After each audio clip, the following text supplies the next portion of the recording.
tried to get here early tonight. Well, I'm just surprised you guys already started the broadcast. That's what I'm saying. Like, you guys are on air. We are?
Welcome to the Boulevard Home Game of the Week on the Fans Sports Network.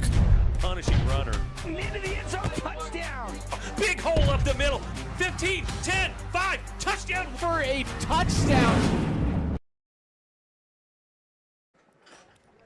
Hey, welcome everybody to our Boulevard Home Game of the Week. Devin Dixon, good evening everybody. Cody Wilstead ready to go, and we are live at Dixie High School for a good one, we hope, tonight between the Thunder coming across town to take on the Flyers here on the Fan Sports Network and streaming on the fansportsnetwork.com, as well as our YouTube channel. Thunder 2-3 overall, 1-1 in Region 9. They're coming off the bye week, should be well rested. Meanwhile, Cody, the Flyers 1-4, 1-1 in region play. That first loss came last week in overtime to the Pineview Panthers. Yeah, you know, we were at that Desert Hills Pineview game. So I was excited to see. That was my first time seeing Desert Hills all year. You know, saw Titan Mason kind of destroy him on the ground, but then he got hurt. You know, so I'm hoping he's able to come out, run well today. Hoping this Rick Berry-led defense for Dixie is going to be able to do a great job making adjustments. Yeah, I mean, this is a well-coached Dixie Flyer team, right? But it feels like a rebuilding year for the Flyers, 1-4. We've seen Flyer teams in the past get off to slow starts, but this just seems like a young team. They're starting a ton of sophomores, and today they got one of their stars hurt. Isa Lapati is out sick, cannot go tonight from what I understand, so they're going to be out. They're probably arguably their best defensive player. I mean, he's a next-level dude, can really get after the quarterback, big, strong, fast, and that's a huge loss against Titan Mason. It is a battle of the backs, though. I mean, you look at the Star Watch, no secret, your Finley Super Star Watch. It's got to be Titan Mason, the running back for the Thunder, against Rand Sawyer, the running back for the Flyers. Yeah, it's going to be exciting. It's my first time seeing Rand play. You know, I'm really excited. I've heard great things about him all year. He's been killing it, really carrying this Dixie Flyer team on his back as much as he can, you know. So it's going to be exciting to see him come out, see what he can do about Desert Hills. You know, this is always a close game, Desert Hills and Dixie. It's always a big rivalry. So I'm excited. Yeah, I mean, you look at the numbers this year, they're two of the top in the region in rushing, to no surprise. And both of them have missed time, Cody. I mean, you know, Rand missed a couple games. Titan missed 6-8 quarters with Rand had a growing injury. Titan had a shoulder injury. But they're as tough as they come. And I expect 25-plus touches for both those backs tonight. In fact, Titan is third in the region, 593 yards, 10 touchdowns. Rand is fourth, 543 and 7 touchdowns. So, and both these guys are tough to tackle. Yeah, they're big dudes. Tyden Mason, I talked about it, looks a lot like Tyden Morris from a couple years ago, who ran all over everyone. So it's fun to see Desert Hills still have that power back that they've had for the last 4 or 5 years.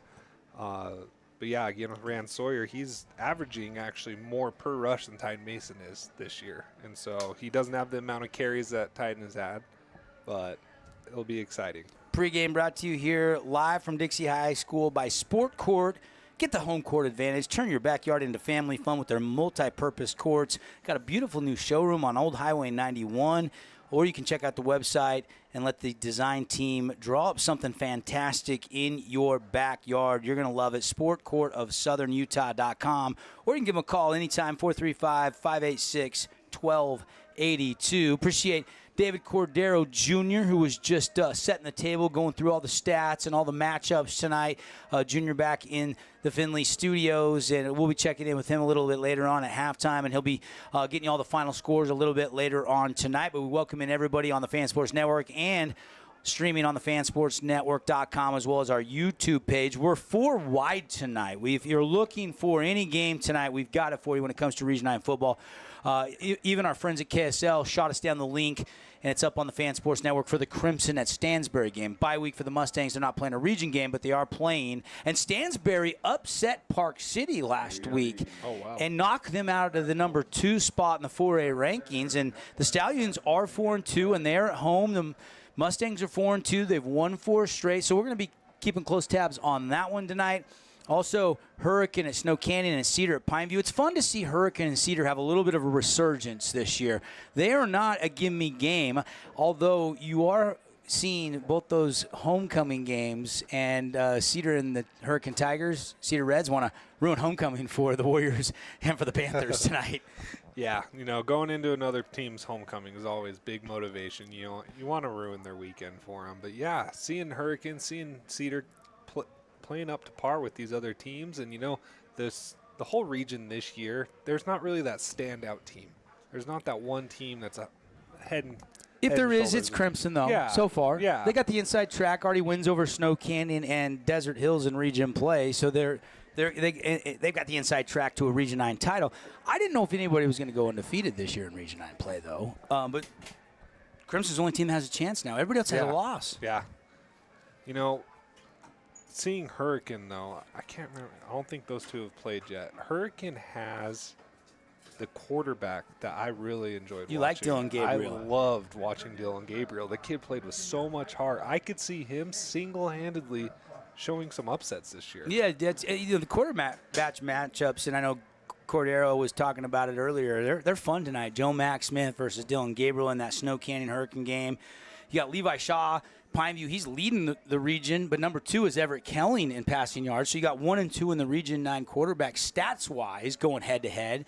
And then you got guys in Garrett Grondell and Wyatt Truman that really hand the ball off more than they throw the ball, but they could have a huge factor in who wins this game, because if you stack the box, you put 8-9 guys, and both teams wants to take away the run from the other team tonight. It's no secret. Yeah, absolutely.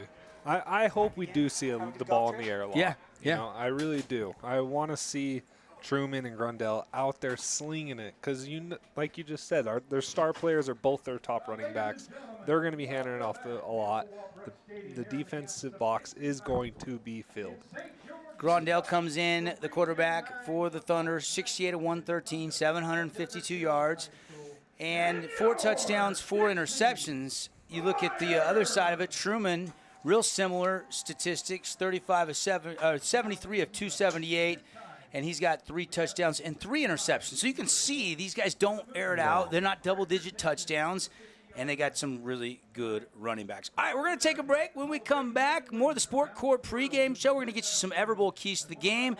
We're going to break this one down and get you closer to kickoff. Flyers taking on the Thunder in our Boulevard home game of the week, live from Dixie High School here on the Fan Sports Network. Don't go away. Back after this 2-minute timeout. Need an appliance or two? AWP's got you. Check out the remodeled expansive showroom, highlighting the Cafe series with colors like matte black, matte white, and modern glass. Make your kitchen stand out. Come see the local boys at AWP across the freeway from the Bloomington Walmart.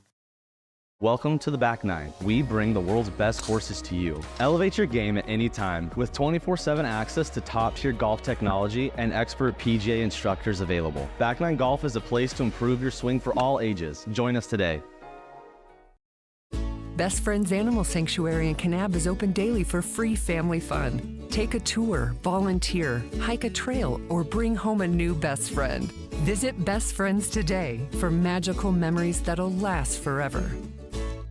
Create your own relaxing, comfortable space. Boulevard Home offers the guaranteed best prices on. You could wander around a warehouse store forever and never find the one thing that could make all the difference. A helpful face? Now that's something to consider. Everything your local Bucks A stands for is written on our faces. Welcoming, neighborly, knowledgeable. When you're in need of a helpful face, visit one of our 3 Southern Utah locations. Hey, it's Marco from Coral Canyon Golf Course, inviting you to play the course with the best backdrop in Southern Utah. Make sure you get out and experience great golf for a great price at Coral Canyon. Visit coralcanyongolfcourse.com or call us at 435-688-1700 for your tee times. Your child's sports journey starts with the City of St. George Recreation. From their first steps on the court or field to becoming a star player, our youth sports programs are here to develop talents and teamwork skills. So get out and play. Check out all the sports and get signed up at sgcityrec.org. We love giving back to our community, and over the years, we have provided vehicles for families in need, supported local charities, and helped train our first responders. Dealer Collision, your place for collision repair. Remember when Down East was all scratch and dent furniture? Your go-to for dorm rooms, kids' rooms, and first homes? Well, the times have changed, and Down East has changed with you. Down East is proud to offer our beautiful collection of high-quality furniture designed to elevate your space and make a statement. From stylish sofas and dining tables to cozy bedroom collections. If you're starting fresh or looking to upgrade, Down East has everything you need to create the home you'll love. Hey St. George, this is Brian. I'm the new owner of your local Everbowl. Looking for a delicious, nutritious meal? Come to Everbowl. Our acai bowls are packed with superfoods to fuel your day. And it's where Region 9 sports fans fuel up. Today's game is brought to you by Boulevard Home, Wilkinson's House of Lighting, Coral Canyon Golf Course, and City of St. George Recreation. Hey, welcome back. Great job by the Dixie Matadors down there singing our national anthem. You can see some umbrellas are out. It is a hot one for late September. We got just a few days left in the month, over 100 degrees. That means the turf temperature. I was down on the field talking with the coach. I was talking to the offensive coordinator, Sam Stevens at Desert Hills. I was talking with Coach Blaine Munkers, legendary head Flyer coach Rick Barry, their defensive coordinator.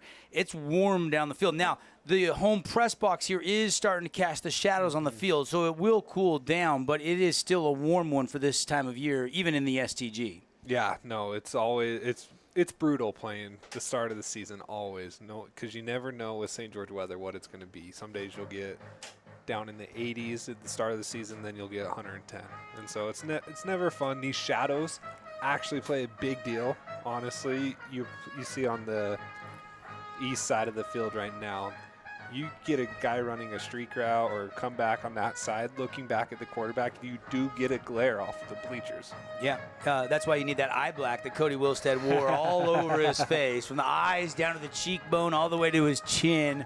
Former quarterback in Region 9, BYU, Utah Tech, Cody and I getting ready to go. Captains are about to take the field. This is the Sport Court pregame show. Remember last year between these two teams, it was crazy, and I wonder if we'll have something crazy this year.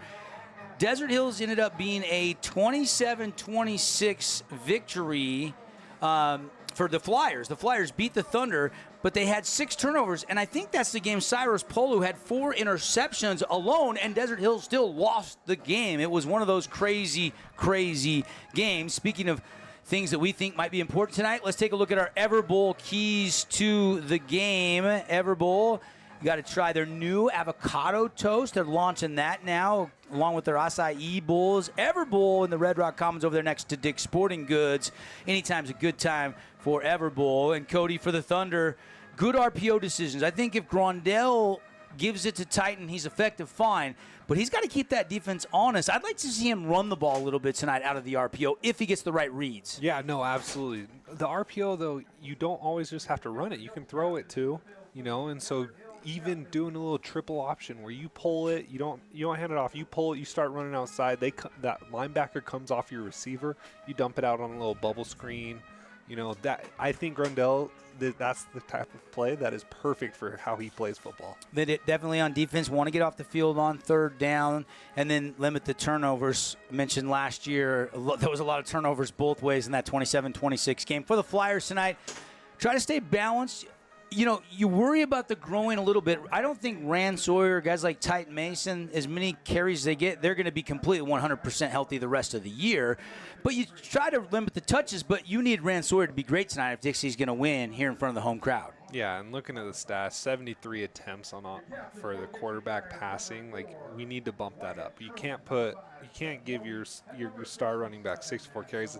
Truman does tend to run the ball every once in a while, so it could be good to see that as well. Maybe get a little more of him involved and take a little bit off of Rand. But I think they need to put the ball in the air. The other thing that didn't make our keys to the game, we went with, take away the run. That's a key for both teams. Convert in the red zone. That's always huge. Penalties. You look at that overtime loss for Dixie last week. They had 3 painful offsides penalties. One was 4th and 5. Pineview might have had to punt and play field position because there was still like 4 or 5 minutes to go in regulation, and they jump off sides after a timeout. It's just young, youthful mistakes there in the wrong time, the wrong place. So you're going to have to keep an eye on the penalties tonight for the Flyers. That was pretty evident last year that really hurt them in that loss to Pineview. Yeah, penalties are game changers. I mean, I don't know if you watched the NFL game last night, but yeah, there were penalties left and right. I think the Giants could have won that game had they not had so many penalties. Yeah, and they could have scored a touchdown instead of kicking Greg Joseph time and time. They were great between the 20s last night. Phenomenal. Flip is in the air, a white hat tonight. Travis Roberts and a good crew with him. Okay, so Desert Hills wins the toss. They have deferred, so the Flyers will get the football first. So we'll see Wyatt Truman, Rand Sawyer, and the rest of the offense. Now, the Flyers are without Isa Lapati. He is not going to go. He's out sick tonight. But they do get a couple guys that weren't playing early in the season back.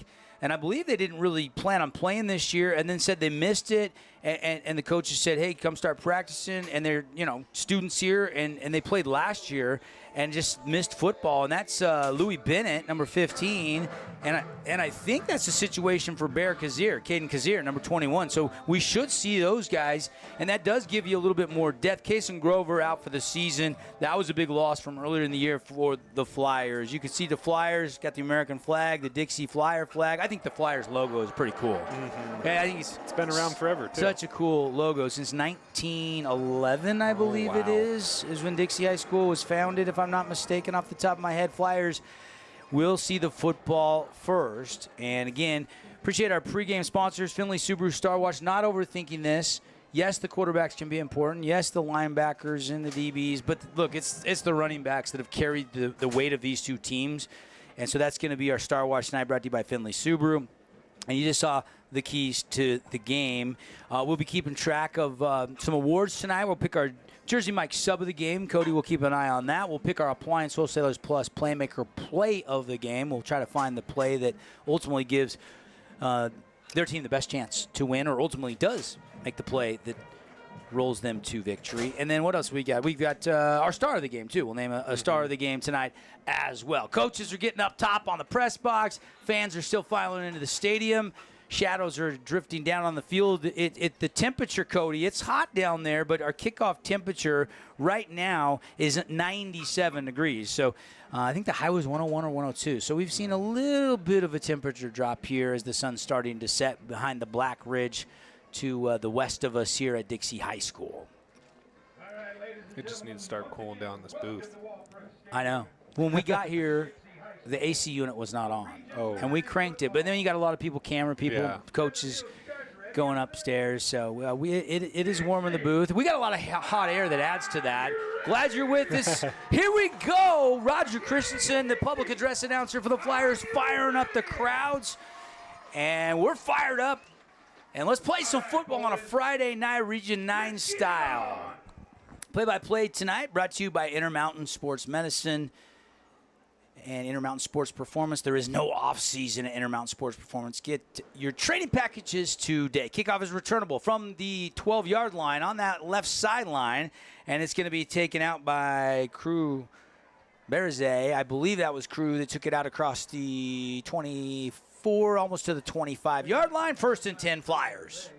All right, question for you, Dev. Okay. Oh, we're going trivia right out of the gate tonight? How long until college and high school adopt the NFL? Yep, adopts the kickoff from I the don't NFL. think high school will for a long time. I think it'll be 4 or 5 years, and college will adopt it. I don't know about high school. Maybe never. I don't know. We'll see. Could happen, though, sooner rather than later. That's just my best guess. Little miscommunication, so Truman's just going to take off. And I don't know if Truman turned the wrong way or Sawyer ran to the wrong hole, but that didn't work. Yeah, no, just miscommunication in the huddle. You know, Sawyer did the best, or Truman did the best he could, just trying to get as many yards. Ended up at the yard. So they do not lose any yardage, though. Truman heads up to just get what he could and gain a half a yard. Now they'll fake the jet sweep. They'll run Truman again. He'll take it to the 30, and it'll be 3rd down and 5 after a pickup of 4.5. Yeah, those power sweeps, you're reading that outside back, or you're seeing if he's going hard, attacking the running back, going wide, or, you know, you want to always cut up. The cutback on those is actually kind of what opens up on those power sweeps. 3rd down and 5. Ball spotted right directly between the hashes, middle of the field. Flyers opening drive of the game with 10:56 on the clock. They'll send 2 receivers to the near side, single receiver to the far side, man in motion, and that is Johnson. They're going to throw a little screen to Rand Sawyer. It's caught, makes a move. 1st down and more, out across the 40, still fighting to the 45-yard line. Rand Sawyer with a 15-yard gain, and that's a fabulous Freddy's 1st down. You have Coach Monkers there just creating a little eye candy, motioning the tight end across from the left side to the right side. Then you have a slant route on the left side receiver, that X receiver to the slant, try to clear it out so Sawyer could hit that flat. You know, it's a great play call right there for the 1st down. Keeping an eye out for our Holbrook Asphalt Big Score dessert tonight. Fans, you win if one of these 2 teams scores over 25 points. Everybody head to Yogurtland after the game for buy one, get one free. And Holbrook Asphalt's paying for it. The leaders in HA5 and asphalt preservation. They're also our replay sponsor tonight. And a run right up the middle. And there is a dealer collision big hit. And that's the running back, Rand Sawyer, delivering that hit. And that's right there near the sticks, shy of a 1st down. It's a 9-yard pickup for Rand. Ran over you, Sawyer. Man, what a hit by Zachary Darger. He didn't back down, did he? No, he came in like a missile right there. That was a violent collision. 2nd down and short, though. They'll run it to Rand again. Rand Sawyer's going to have the 1st down, not by much. Needed a yard, got 2. And that'll move the chains into Thunder territory inside the 44-yard line. You know, going out of that pistol, I would love to see a bootleg right here. You know, Desert Hills knows what's coming. We all know what's coming when Sawyer's in the backfield. And so I'd love to see out of that pistol so you can hide that ball fake a little bit better.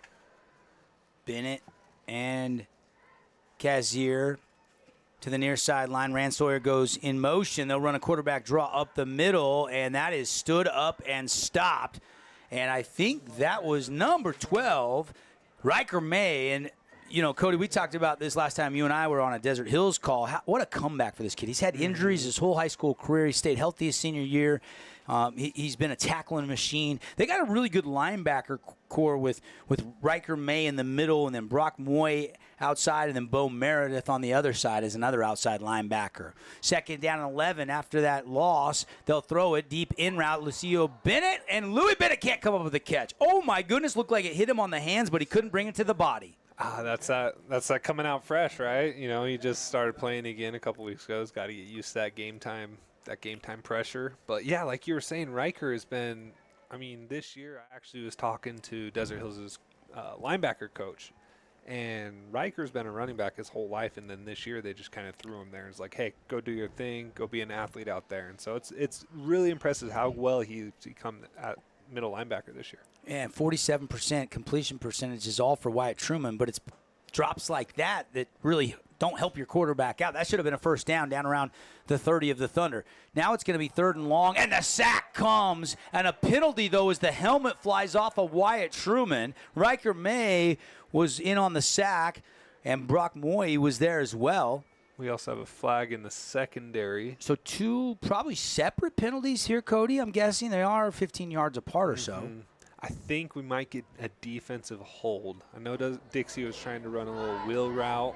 He kind of got held up a little bit. So see if we can catch the call here from our referee tonight. There are 2 fouls on the play. Personal foul, face mask on the defense. Holding, offense, number 2.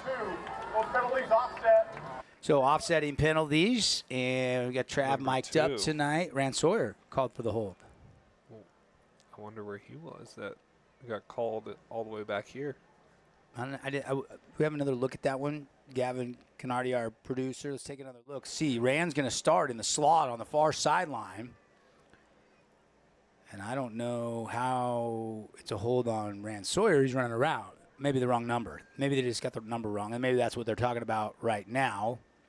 And we'll see if we get a correction there. But anyways, we'll replay the down. Nothing, no damage, 3rd down and 11, and we'll replay it. Fouls are on the defense. Okay, there we go. Foul, face mask. Okay, so they pointed the wrong direction.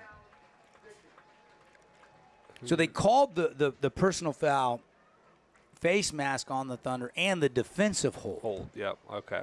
Yeah, because that makes more sense. Yeah, as we watched that play, he's just running a route. It would have been hard for Rand Sawyer to hold somebody when he's running down the field. And that's huge right now. It was, again, like we mentioned, if you just joined in our pregame show, Dixie had the penalties hit them hard in that overtime loss to Pineview, and now they get a little bit of a break with both penalties on the defense. Opening drive of the game, 8:50 on the clock. Going to throw. Truman rolling out to the right. Dumps it underneath to Sawyer. Sawyer's going to take it, and he is going to be driven out of bounds down around the 19-yard line, depending where they spot it. Another productive play for Wyatt Truman, finding his star running back out of the backfield. Yeah, I love that play call. Get him out of the pocket. You know Desert Hills is going to be gunning in, trying to stop the run. So you know they're going to be coming right up the middle. Let's try to get our quarterback outside, give him nice, easy completions, get that confidence built. And what I'm noticing is both new guys are their starting receivers. Yeah. That's wild. They have been, well, with Grover and just some young sophomores, they needed these guys. Now they give it to Kazir, and Kazir fighting his way down to the 11-yard line. Another good pickup for the Flyers offense outside the numbers. He's hit hard and dropped, 8:30 and ticking, but all of a sudden the Flyers can smell pay dirt. I just saw a high school student throw another high school student to the ground with one arm. Lucido Bennett just manhandled that cornerback right there. You love to see, the blocks downfield. They're going to give it to Louis Bennett. Louis Bennett's going to try to use the speed, get to the edge, and he cannot get outside of Cummings. Elijah Cummings with a great ankle tackle, maybe saved a touchdown. Yeah, no, what a tackle right there. You know cornerbacks, they're not known for their tackling, but Nigel right there did a great job stopping that. He tried to give him a little stiff arm, Trying to tackle someone in their stiff arming you is not an easy thing to do. But you saw Coach Monkers there rewarding his guy for making a block on the previous play. I love that. I've watched Mike Sharp. I remember when he was playing at SUU. You remember Mike. You played against Mike a little bit, didn't you? He was before you. Cole did. Cole did. And there's a run to Fumble. Sawyer into the ball coming out. Yes, it did. And Cyrus Polo says, I got it. Oh, he might get a penalty right there. Did he spin the ball down? He spun the ball. I don't see a flag. I don't think anyone saw it. What a costly turnover in the Red Rock Real Estate red zone. Now the penalty comes in. And, you got a fumble recovery. You spin it like a top. I get it when you throw the ball to point it. You get demonstrative in their face. But spinning the ball on the ground doesn't hurt anything, does it, Cody? No, but it's high school, and you do want to exude sportsmanship. Yeah. I agree with that. And that will be half the distance to the goal. They called a delay of game. They didn't. Nope, never mind. They did call on sportsmanlike. Cyrus, you'll be able to get away with that at the University of Utah next year, but not tonight at Dixie High School, and that is the rule. when you do something like that with the football, and that'll cost them half the distance. So 1st and 10, opening drive here is the senior, Garrett Grondell.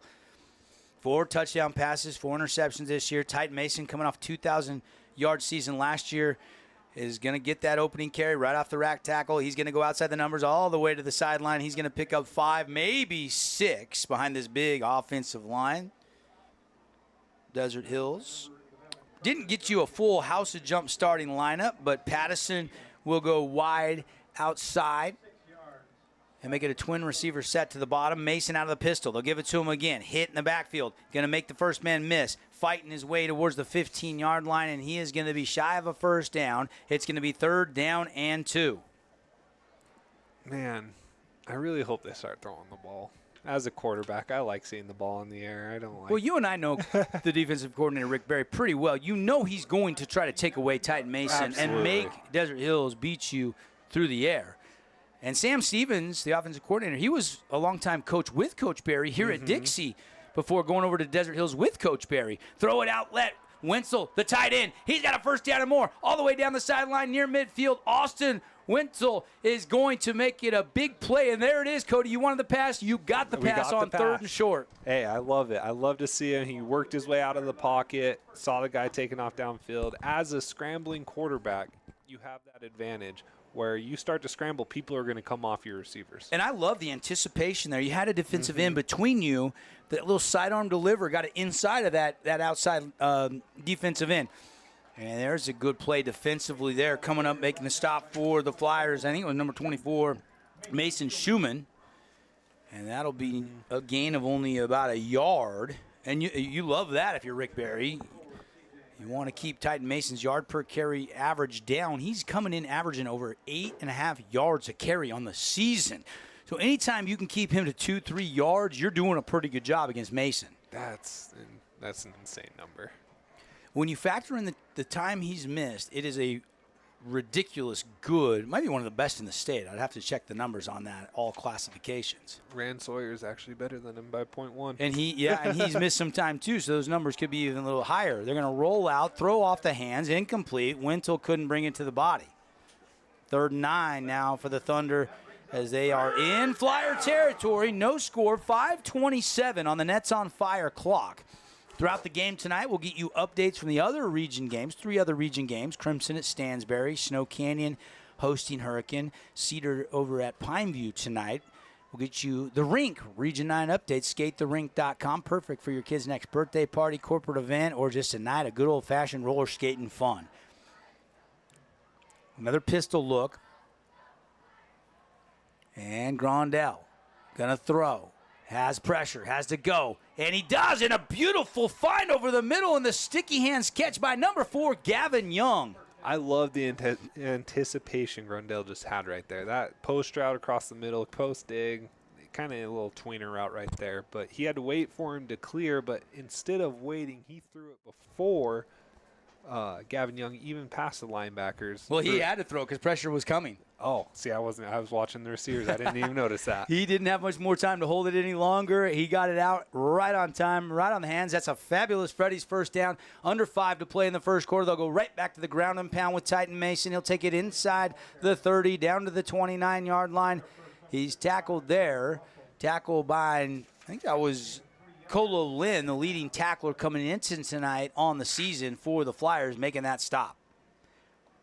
And if Titan Mason's going to be limited, Colo Lynn's probably going to have 12 to 15 tackles tonight from his linebacker position. Yeah, when they're just trying to run Titan right up the middle, Dixie always tends to have really solid defensive linemen. They might not always be the biggest, but they're scrappy, and they're going to fight, hand check your linemen. They'll run it again at Titan Mason. Off left tackle, cuts it running north and south, bulldozing his way down near the Red Rock Real Estate red zone. And that's going to be another first down and a pickup of 9, maybe 10. And the Thunder trying to break a scoreless 0-0 game after they got a fumble recovery as the Flyers were looking to punch it in deep in Thunder territory. And now a nice, long, well-sustained drive here going for D. Hills. Yeah, I like the play call there. Get him off tackle, get him outside wide, make those linebackers become a little more involved, and let your star be a star. Let him make those reads. By the way, Colo Lynn, 8.4 tackles a game. Schumann, who made the previous stop, 7.6 a game. And Morby at 6 a game. Lapati comes in 5 tackles a game, but he is out due to injury. And now we've got a timeout taken, no play here. Thunder will burn a timeout. Timeout's brought to you by Luke Udy at American Family Insurance. Get a free quote on your auto, home, or life insurance. We'll take a 30-second timeout, come right back. No score. Cruising through the first quarter between the Flyers and the Thunder here in our Boulevard Home Game of the Week with 3:42 remaining on the first quarter clock when we come back. Fabulous Freddy's is the locals' choice for a full-service car wash. It's fast. Have your car washed in just 20 minutes or less. Fabulous Freddy's always keeps it clean inside and out with 2 Southern Utah locations as well as in Vegas, Lehigh, and Sandy.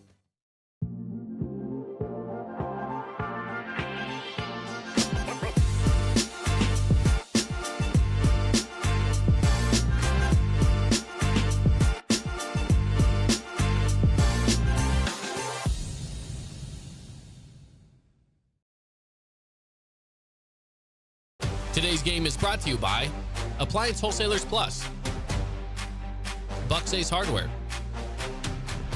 Dealer Collision, and Findlay Subaru.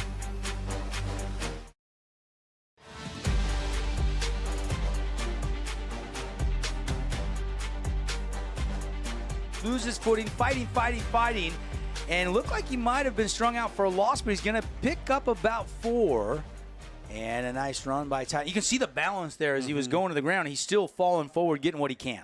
And you can see that just size advantage he has on those outside players. The safety, the corner the safety tried to come up, tackle him in the backfield, missed the tackle. You got the corner that hit him at the line of scrimmage and still got carried 5 extra yards. Well, and I don't know if TV does the running back number 2 wearing whites justice, but thick, strong calves, quads. He's really built like a strong running back, and he's going to bulldoze ahead, taking it down near the chain. He's going to come up a yard or so shy of a first down, and it'll be 3rd down after a pickup of 3.5. Third and a long 2 here. This Desert Hills line is big, too. Yeah. They are probably the biggest in the region. Yeah, and looking at them compared to Dixie's defensive line, they got it.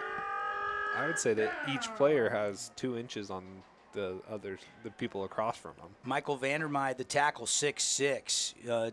Tafua, guard, big. They're going to run it to Cyrus Polu. He's tripped up and stopped.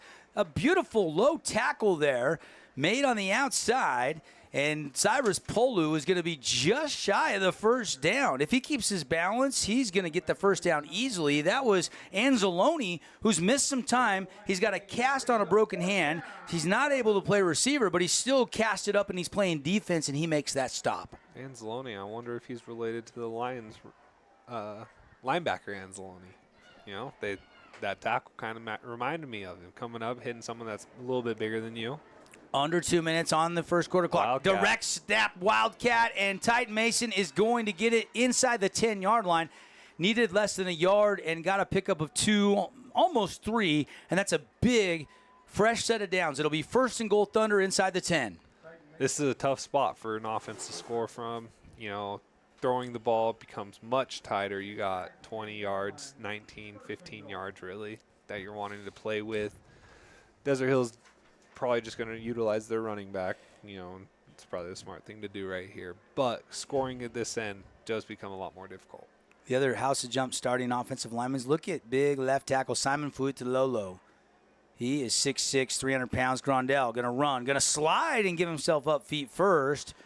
And the late slide, I think a flag came in late. Yes, it did. And that's so hard as a defender when the quarterback decides to slide that late into the decision-making process. It looked like he almost missed him as he was trying to go over the top of him there. Can we see that one again? Let's take a look at our Holbrook Asphalt replay. I don't know if we have it. Do we have it here at the end? Watch the slide. Is it helmet to helmet? It almost looked like he whiffed over the top. Yeah, he missed. It was close. I don't like that call. The intent, though, there to hit him, but it's so hard because you're sliding late. And it really doesn't give too much yardage up here because it's half the distance. Sure. Automatic first down. And so now got 1st and goal plays. from the 3. And they'll run it Titan Mason, and that will be another rushing touchdown for the Mason that's a Titan. Special moment where you touch it down. Desert Hills has striked first. 1:02 left in the first quarter, and it's 6-0. And the Thunder will send out the extra point team for our best friends, extra point, best friends in Kanab, Utah. Take home your next best friend and new best friend. Visit the website. Check it out, bestfriends.org. You know, this game, there's only a minute left in the first quarter. This game's probably going to fly by with all the run plays. And an extra point is up and good. We'll take the break. 7-0 Thunder on the Wilkinson's House of Lighting scoreboard. Back to Dixie right after this message from our great local partners. Oh, hello, Italian nightclub from Jimmy John's. Ciao, freshly baked bread piled with Italian-style meats. Hey, hand-sliced veggies. Am I obsessed with this sandwich? Yeah. So what if I am? Jimmy John's. Order online or on the app. When it comes to your child's teeth, Dr. Cody and his experienced staff at Johnson Pediatric Dentistry are game changers. So when it comes to checkups, a toothache, or any problem with your kid's teeth, call experienced veteran Dr. Cody Johnson at Johnson Pediatric Dentistry, 628-0511. Asphalt. It's not something we think about much, except when it's in bad shape. At Holbrook Asphalt, we help cities, HOAs, and businesses avoid replacing painfully expensive roads and parking lots. To avoid the cost of replacing asphalt, you must effectively preserve it while it's still in good condition. University research has shown Holbrook Asphalt's HA5 slows asphalt aging by 67%. We make your pavement assets last longer, cost less to own, all while achieving higher property values. Visit holbrookasphalt.com to discover more. Welcome back, everybody, here at Dixie High School. Devin Dixon, Cody Wilstead, Boulevard home game of the week. Titan Mason, the Wildcat keeper, runs it in for the 3-yard touchdown and returnable here. And a nice return out across the 30. Spin move late in the run to get the 35-yard line. And the Flyers will set up shop after Rand Sawyer takes it out in pretty good spot to set up shop here for Wyatt Truman and company. Yeah, I don't know if you noticed, or at least the radio audience won't have been able to see it, but Sawyer and I don't know who the other returner was. I think it's number 9, Crew Barize. As soon as the whistle blew, they hurry and switch spots because they knew Desert Hills would try to kick it away from Rand Sawyer, so that way they still were able to end up with the ball in his hands. Good observation there, Cody. Roll out pass, Truman under pressure, and he is going to be sacked. Big time sack there by number 1 in the lineup, Brock Moy, who told me earlier this season, Cody, he is gunning for that 14-sack Desert Hills school record all time. That would be impressive. I don't know what he's at right now, but that would be a very impressive stat to break. He just ran through 2 blockers, the tight end and the right tackle, to make that sack. What a play by Brock.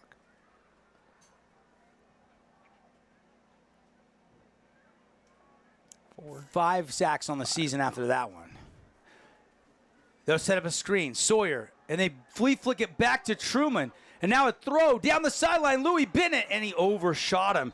If that was designed or improv, only the players and the coaches know.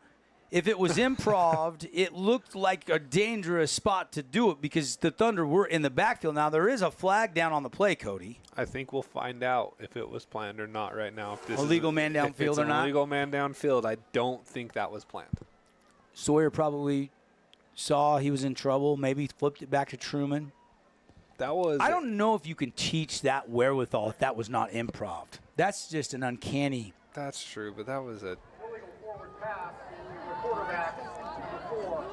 Oh, he did 2 forward passes. Duh. That can't be called. Yeah, it was improv.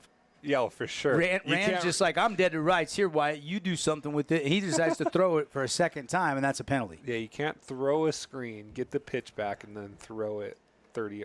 In flag football, you can. That's true. That's true. So 3rd down.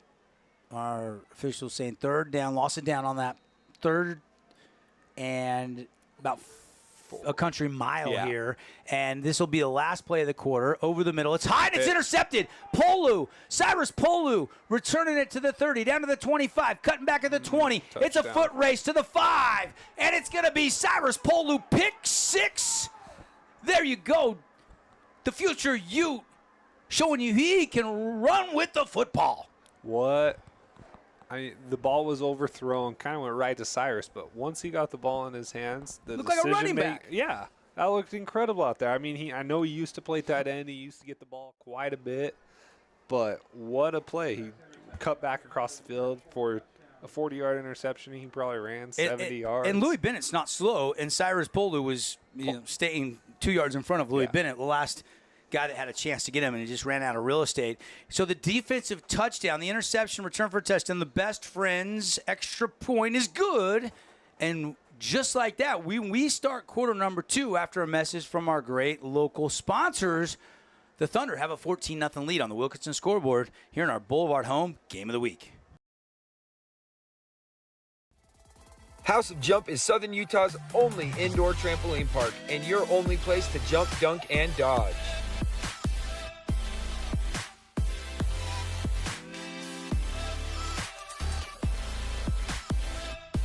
Head on over to our house, the House of Jump.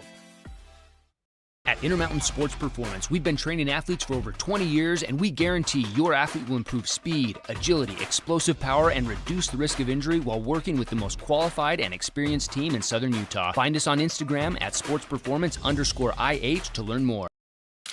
Oh, hello, Italian nightclub from Jimmy John's. Ciao, freshly baked bread piled with Italian-style meats. Hey, hand-sliced veggies. Am I obsessed with this sandwich? Yeah. So what if I am? Jimmy John's. Order online or on the app. When it comes to your child's teeth, Dr. Cody and his experienced staff at Johnson Pediatric Dentistry are game changers. So when it comes to checkups, a toothache, or any problem with your kid's teeth, call experienced veteran Dr. Cody Johnson at Johnson Pediatric Dentistry, 628-0511. Welcome back, everybody. How about Cyrus Polu? Hard not to get excited about this young man's future. Going to the University of Utah. I've been saying he's the jack of all trades, the Swiss Army knife. He plays tight end, special teams, kicker, backer. You can put him at safety, D-end, running back, receiver, tight end. This kid can play so many positions and play them all well. Yeah, I was at BYU with Fred Warner, and I'm not going to say Cyrus Polu is Fred Warner because Fred's a freak, especially now in the NFL. However, playing against high schoolers, Cyrus does the things that I saw Fred do at BYU while I was there, and that's incredible. I think at the University of Utah, they're going to move Cyrus to about the same position Fred was playing, and so I think he's going to excel there. I'm really excited to watch him at the next level in 2 years, I believe, right? Yeah. He's only a junior? Yeah. No, Cyrus is a senior this year. He is a senior this year? Okay. Yeah. Polu committing in the offseason, which I think is smart before your senior year. You can focus on being a high school kid and having fun. 6'3", probably about, 215. But Maybe. It's got speed. 205? Yeah. 205? Probably closer to there. They'll put some weight on him at the U, though. Oh, absolutely. And it'll be good weight. Absolutely. Kickoff again after the false start. They'll make him re-kick. It's a touchback, and White Truman, it's third in a country mile. He's just trying to make a play, but he's got to have short-term memory loss now as a quarterback. Cody, tell everybody what that's like. You got to forget that last play, and you got to focus on the next drive. Yeah, as the quarterback after making he, like you said, you kind of screwed yourself in that situation where it's third and forever. You got to throw the ball. The defense knows you have to throw the ball. So you're coming out, you're probably going to hand the ball off a couple times, get back in the rhythm. But you just got to remember you're not in that same situation. You don't have to try forcing a pass. You can take the short routes. You can take the dump downs. And so just get back to your focus, your specialties here. Don't try to do it all in one play. Don't try to get this back right here. Gonna throw, and it's gonna be off the hands of the receiver and nearly intercepted again. It looked like maybe Bo Meredith had a chance to keep that off the turf as he was coming out in the flat from his outside linebacker position in coverage. Man, I would have felt really bad for him right there because, like I was just saying, that's an easy throw and catch, and easy throw catch was not so easy right there. Malachi Perry actually was the closest one diving to try to intercept that pass, but it does fall incomplete. It's 2nd down and 10. They'll give it on a jet sweep fake, and Truman won't give it to Sawyer. He'll go right up the middle, and Bo Meredith says, hello, Dealer Collision. Big hit right there. Dealer Collision Center, the name Southern Utah Trucks for collision repair in southern Utah. Bo Meredith leveling the boom there, Cody. Yeah, what a play coming up the middle. You know, Truman made the right read right there. Unfortunately, that backer just filled really fast, Bo Meredith. 3rd down and 9 after a short gain of 1. 11-23. Ball right in the middle of the field. Dixie from at their own 20-yard line. Pressure coming. Truman dodges it, steps up, throws on the run. Diving catch. Yes, sir. What a catch there by number 9, Crew Barise. And Barise is going to take it right to the sticks, and I believe that is just enough for a Fabulous Freddy's first down. You know, Brock Moy right there, he wants to break that sack record. He needs to be able to rush under control. Right there, he just blew by. Wyatt Truman did a great job stepping up under the rush, and Brock Moy didn't have a chance right there. Even though he didn't get blocked, he set himself too wide and too fast. They'll run it right up the middle. Rand Sawyer's going to jump to the outside. Now cut to the inside, level his pad level, and run over defender. And still a good tackle. Anytime you can bring him down, it's a good tackle, but he does pick up almost 7. He's hard to find and get your arms around. Rand Sawyer, Titan Mason, 2 premier backs going head-to-head. It's a great start tonight. Defense leading to quick offense. Thunder up 14-0. Wyatt Truman, the Flyers, trying to answer here. 2nd down and 3. It's Sawyer again. He's got a little bit of room right up the middle, and another nice tackle. That could have been even more yardage. They take him down at the Flyers 45, but a pick up a 13 and another fresh set of downs for Dixie High School. I don't know who the line judge the line judge is, but he kind of helped out right there with that tackle. Take a look at the end of that play. Yeah, he's in the way there, but now we're going to run again. Rand Sawyer. Rand Sawyer's going to take it right up the middle and into Thunder territory. He'll get the 47-yard line and chunk after chunk on the ground, and they did exactly what you thought. Let Truman get in there, find his rhythm again, and now they're marching. Yeah, it was unfortunate they had that first drop, or else, I feel like he would be feeling really confident right now. For the first time tonight, it's a different runner getting a handoff. This is number 27. That's Cazell Barise. And Barise will check out. Rand Sawyer coming right back in. It was a growing injury that cost Rand to miss a couple of games. Both the games Rand missed, weeks 2 and weeks 3, Dixie did not score. Got clobbered by Mountain Ridge and then got clobbered by Park City. Handoff, here's Rand. Rand has some room. Nice tackle by Bo Meredith at the 41. But another first down for the Flyers on the legs of their star running back. Yeah, I'm looking at the amount of carries. It's misleading because of the injuries that he's had and time missed. But I'm trying to see who it looks like Dobler was their premier back when he was out maybe. And Grover, who got hurt and he's out for the season. Okay. 9 minutes left here in the second quarter and ticking. Flyers 1st and 10 from the Thunder 41. Kazir in motion, RPO, and it's a run pass option. The quarterback, Truman, will keep it, and he's hit after a gain of 1. He got to the 40, and that was it. Nice tackle immediately there. That's some assignment defense because you got to count for everybody with all those options coming out of the Flyer backfield. And Cyrus just like a missile, like old Earl Thomas, just came up, made that play a yard off the line of scrimmage when he was 12 yards to start the play. I would love to see Truman start running hard. And that, not saying he isn't running fast, not that he's not trying, but he's really hesitant right now anytime he pulls the ball. I would love to see him just stick his head down, just run hard, run fast, and just try to run someone over instead of kind of timid right now as he is. Barise goes back in motion, then back to the backfield. And now the Flyers had some miscommunication, so legendary head coach Blaine Munker is going to take a timeout and have a chat with Wyatt Truman, his senior quarterback. Timeout's brought to you by Luke Udy, local American Family Insurance agent over at Udy and Associates. All your protection under one roof. Get a free quote. Insurance has been going up and up and up like everything, it seems like, lately. See how much Luke can save you. Stop by the office, give them a call, 435-251-9102, and see how much you can save.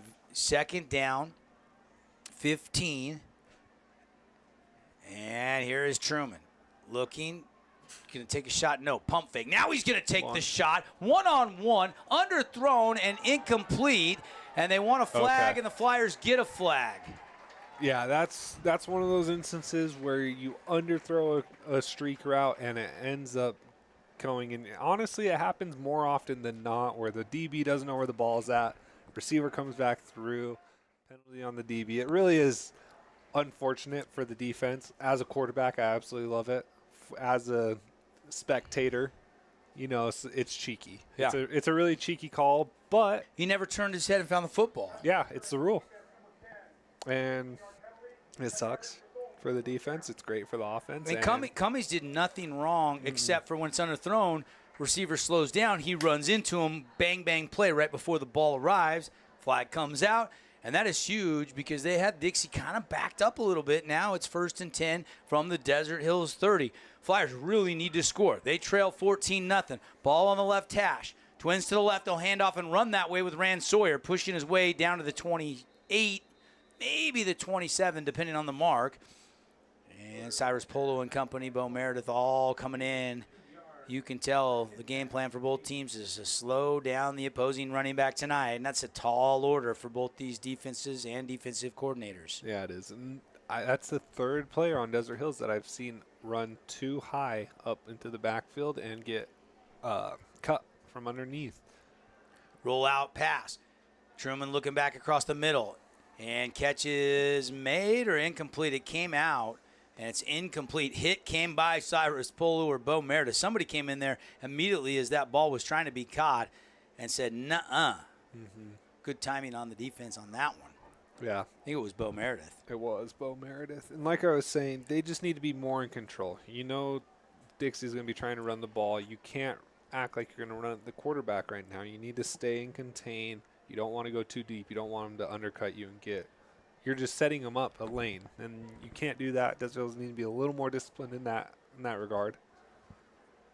Truman puts Sawyer to his right. Rize goes in motion, and now we've got false start. A false start or illegal shift, something of the nature here. Prior to the snap, false start number 15, offense. 5-yard penalty, remains 3rd down. Yeah, you were right, Cody. Louis Bennett with the false start. He was called for that one on that outside from his receiver position. And now it'll be, instead of 3rd and 8, it's 3rd and 13 for the Flyers offense. And if it's 2-down territory or 4-down territory, you might run it here.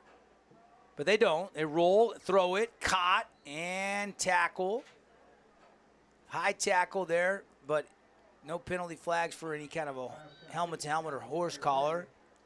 And the tackle started in bounds, so it wasn't out of bounds. And they get about 4 yards is all on that pickup. So 4th and 9.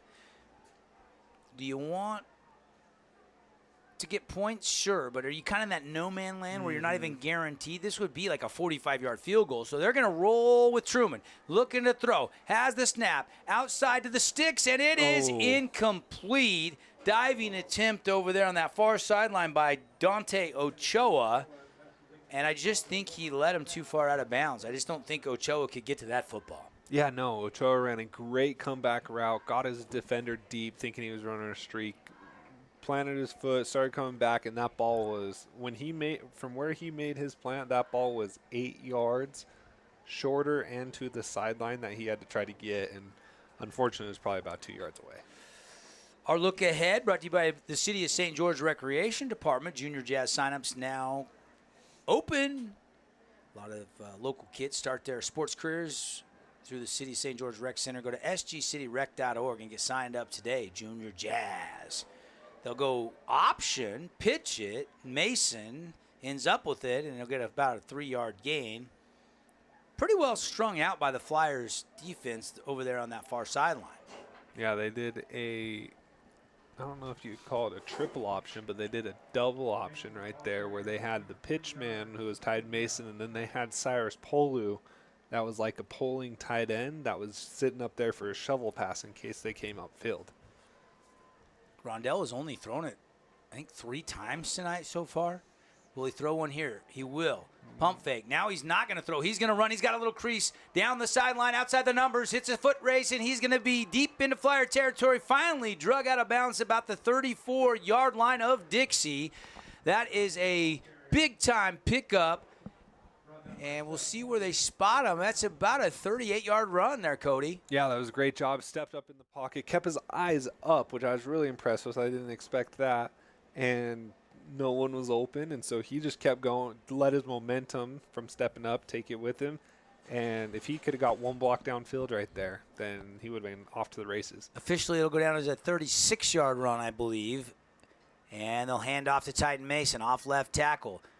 And a good push by the left side, and Mason will get positive sledding, downhill, running, down to the numbers and outside, driven out of bounds after a 5-yard pickup. Clock is ticking here in the second quarter. Exactly 6 minutes left on the Nets on Fire clock. 14-0 our score.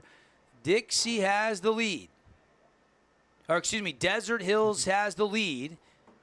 Dixie has been deep into Thunder territory on 2 occasions. They fumbled on the first drive and then had a turnover on downs moments ago. Also threw an interception on the other drive, all of which had the makings of something, but could not come up with any points. And now the Thunder trying to increase the lead. A hurdle near the boundary. Flag flies in.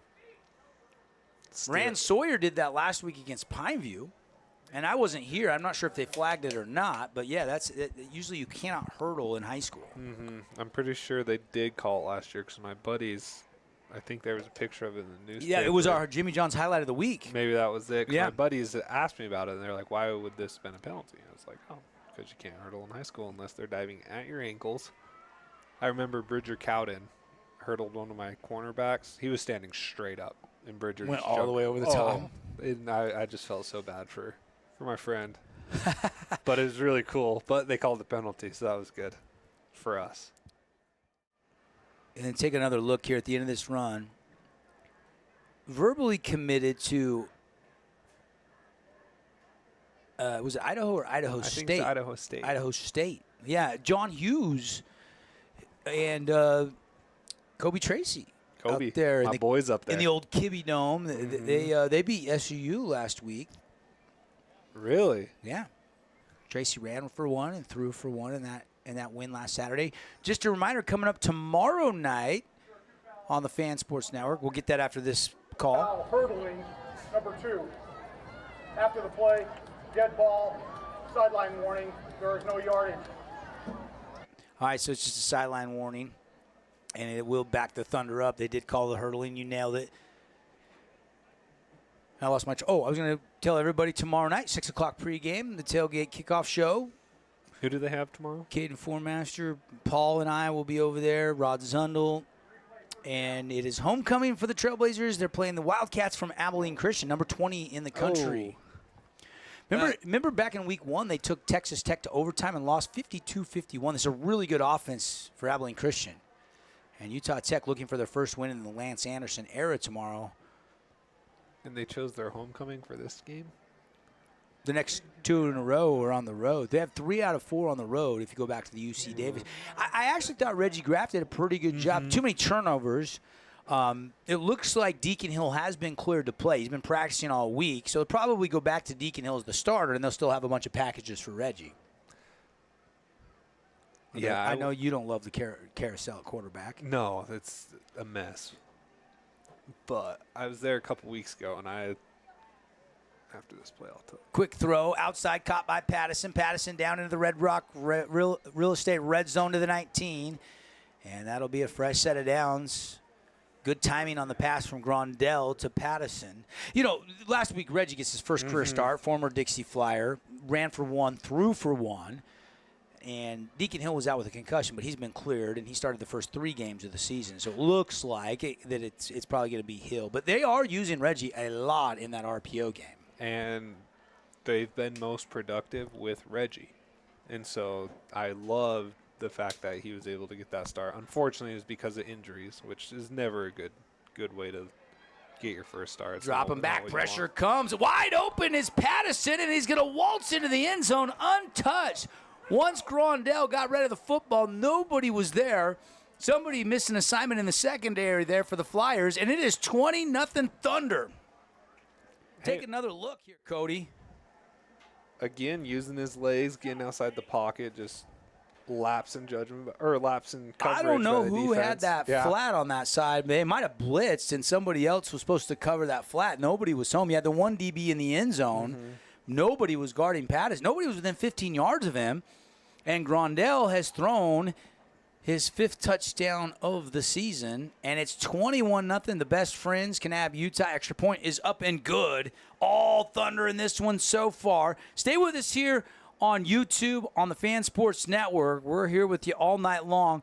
We are going to, at some point, check in on the other games going around the region. Updates brought to you by The Rink. Check out The Rink every weekend. They've got lots of fun things planned at the rink. Check out the website, book your next birthday party, skatetherink.com. So David Cordero Jr. back in the Findlay studio is going to be jumping over and checking in on that Pineview Cedar game and that Snow Canyon game as well. Keep it right here.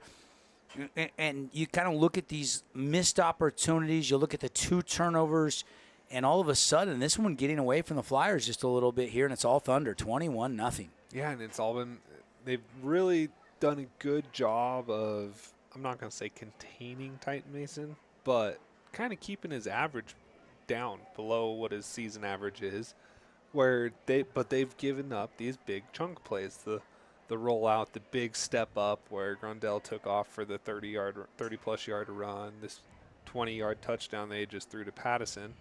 You know, it's the chunk plays that I really think have hurt Dixie tonight. They've done a great job on first, second down, where Desert Hill's just going to hand the ball off to Mason.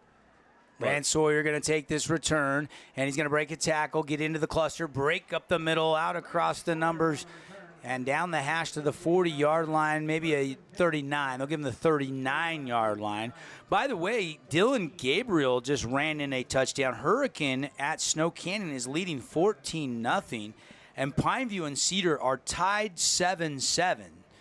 And so we will be going and checking in on the we'll probably jump over to that Pineview Cedar game for our radio audience. If you want to stay with us and you're listening on radio, just pull up our website, thefansportsnetwork.com, click on Region 9, and you can find all the matchups tonight, all 4 games streaming for you here tonight on a Football Friday. Quick throw, caught, Bennett. And it's a short game. He stays in bounds. Clock will tick. 3 minutes and 50 seconds left in the second quarter, and Dixie desperately needing some points on the board, down 3 scores, 21-0.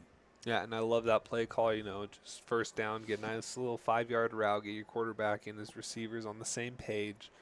And Desert Hills is going to be running really a man coverage because they're trying to stop the run so much. Look at a throw, Truman. Batted down. Big 99, I think, got a paw on it. Josiah Ahu-Sivi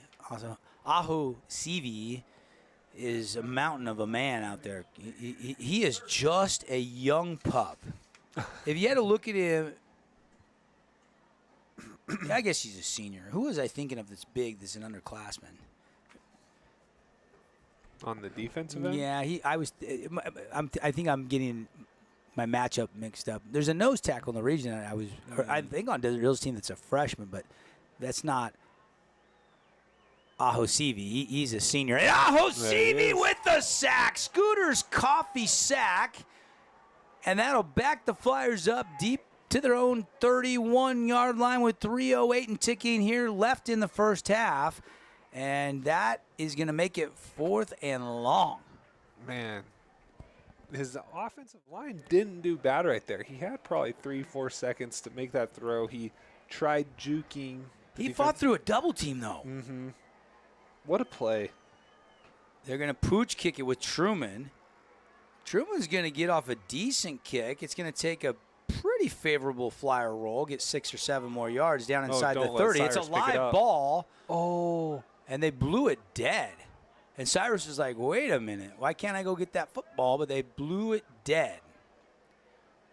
Is there a time where it sits and stops and then finally is a second or so, then they blow it dead, and they must have blown the whistle there? I'm guessing that's what it was once it came to a complete stop. Man, that's too bad. That would have been fun to see what Cyrus could do right there. It would have been him versus the whole team, but that could have been fun. Again, coming up next stoppage, we're going to go to that tie game on the radio side. We'll get you a look over there at the Cedar Pineview game. But we'll stay with you through this drive. Here's the Thunder. We'll set up shop at their own 26-yard line. Garrett Grondell going to look to throw. 1st and 10, slinging it over the middle. A diving catch is made. Nice job going low and keeping it off the turf by Trey Horton.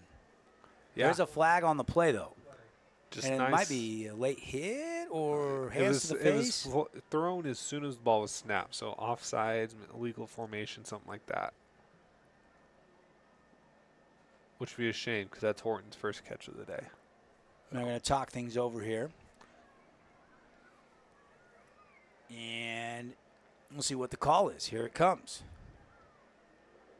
And a little bit more conversation maybe on the spot. 2:30 left here. 21-0 Thunder leading the Flyers on the Fan Sports Network. There was no foul on the play. They're going to wave it off. Okay. So they will give Horton his first catch of the night. There you go. And it's enough for a Fabulous Freddy's first down. Fabulous Freddy's, their unlimited car wash club, pretty cool. They got a bunch of different packages, and depending on which package you can get up to 10, 20, 30, even 40 cents off a gallon of gas discount every time you fuel up all month long. Stop by one of the 2 Southern Utah Fabulous Freddy's for all the details. Run it.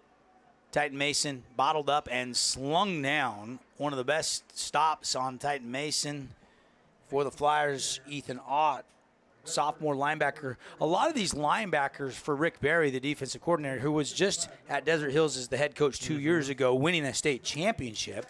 Then he decides to resign and take a job as the defensive coordinator for Southern Virginia University, and then move back to St. George. Coach Tapps had already been hired over at Desert Hills, and so, of course, Coach Munkers gladly brought Coach Barry back. They'd already won a state championship together previously. And won many games. Looking to throw. Titan Mason. Blocking. Nice block. They'll throw it. Complete. Horton fighting after the catch for yardage. Not much there. It'll be about an 8-yard gain out to the 45-yard line. And it'll be 3rd and 2. I always remember playing against Coach Barry was always one of the toughest games of the year. Not only was Dixie a really good team, but his schemes, he probably had the most in-depth schemes that I played against in high school. Tough to pick it up as a quarterback. Mm-hmm. Didn't know where the blitz was coming from. Didn't know what covers they'd drop into. Yep, exactly. And again, I was a young kid. I think I only played against him my freshman and sophomore year. He went up to be the GM for the Salt Lake Bees. That's right. For my junior and senior year. But as a freshman and sophomore coming from Little League football and freshman football, you're not expecting to see a blitz coming from one side where they're lined up to blitz on the other side. And, yeah, it threw me off as a young boy, and it was never fun playing against Coach Barry. High praise for Coach Barry from Cody Wilstead. Tonight's game brought to you by Honolulu Grill. Spreading aloha. Stop and enjoy delicious Honolulu Grill down there on the corner of 700 South and 700 East. Your favorite Hawaiian dishes. Make sure and try their original kava aid, the Kalua pork, the katsu chicken, the loco moco. I like their macaroni salad. It is delicious. Honolulu Grill. I think last time you were telling me I needed to try. What was it you were telling me I needed to try? The kava aid. Is that what it was? Which is their Hawaiian Gatorade, basically, but it's original, made by Boo Boo Nick and the gang over there at Honolulu Grill. So 3rd and 2, Thunder out of the timeout. Quick pass. It's a hitch route. Caught by Pattison into Flyer territory. 49-yard line. It's a fresh set of downs for D Hills. They already have a 21-0 lead with 1:01 left on the second quarter clock. Thunder do have one timeout left. Grondell goes to the line now. He backs into the shotgun. Pistol formation. Down to 50 seconds on the snap. Straight drop back. Looking to throw. Fires it complete to the tight end, Austin Wenzel. Wenzel breaks the tackle, dragging defenders, and he'll take it down to the 35. Did he get out of bounds? Yes, he did. The clock will stop anyway to move the chains. 41 seconds on the first half clock. Man, this is exciting. I love seeing him throw the ball. Looking like a true quarterback. Right. They'll go quick, no huddle. Out of the shotgun, it's snapped, and it's going to be a fake to Mason. Throw outside high, intended for Cyrus Polu, and that one airmailed over his head. I do like seeing Cyrus playing some offense right here. In the 2-minute drill, get your best athletes on the field. And so seeing him line up as a slot, tight end, whatever you want to classify it as is I good. like seeing Desert Hills have a little bit more of a hurry up, because a couple weeks ago in that Crimson loss, I thought they were taking a little bit too much time the last couple possessions in the fourth quarter. And I think they've worked on the speed and getting in and out and going quicker. That's something you got to have as you get closer and closer to the postseason. 2nd down and 10. 28 seconds on the first half clock. Thunder by 3 touchdowns. Rocking, firing, and he can't bring it in. Was trying to keep that foot in bounds and make a high catch and could not make the play. Did you see the arm strength right there? That ball was zipped out there. Looked like a young Cody Wilstead. Oh, man, I wish I could do that still. That would be fun. Have you been playing in that Mayor's Cup thing? Didn't you play in that one year last year? Yeah, I played in that the last 2 years. I also play intramurals, but I play receiver now. I don't Are play you much serious? quarterback. Oh, yeah. Who's the quarterback? Justin Entz. Really? Yeah. They want a big target, a big 6'6" target, huh? Yeah, I guess so. 3rd down here. Flyers desperately need a stop. Thunder want to add to the score. They're trying to set up a screen. They hit Mason. Mason runs into Vandermeide, his tackle, and then is tackled immediately, and they got to burn their last time out here with 13 seconds left on the clock. That was a great play by number 46 on Dixie, Bristol Woods. He saw the screen developing. He stayed right on Titan Mason's back, and Grundell actually threw the ball still. I was actually surprised to see him throw that. He put great touch on it, got it right over his head, but with Woods following, that's just a tough play to make happen.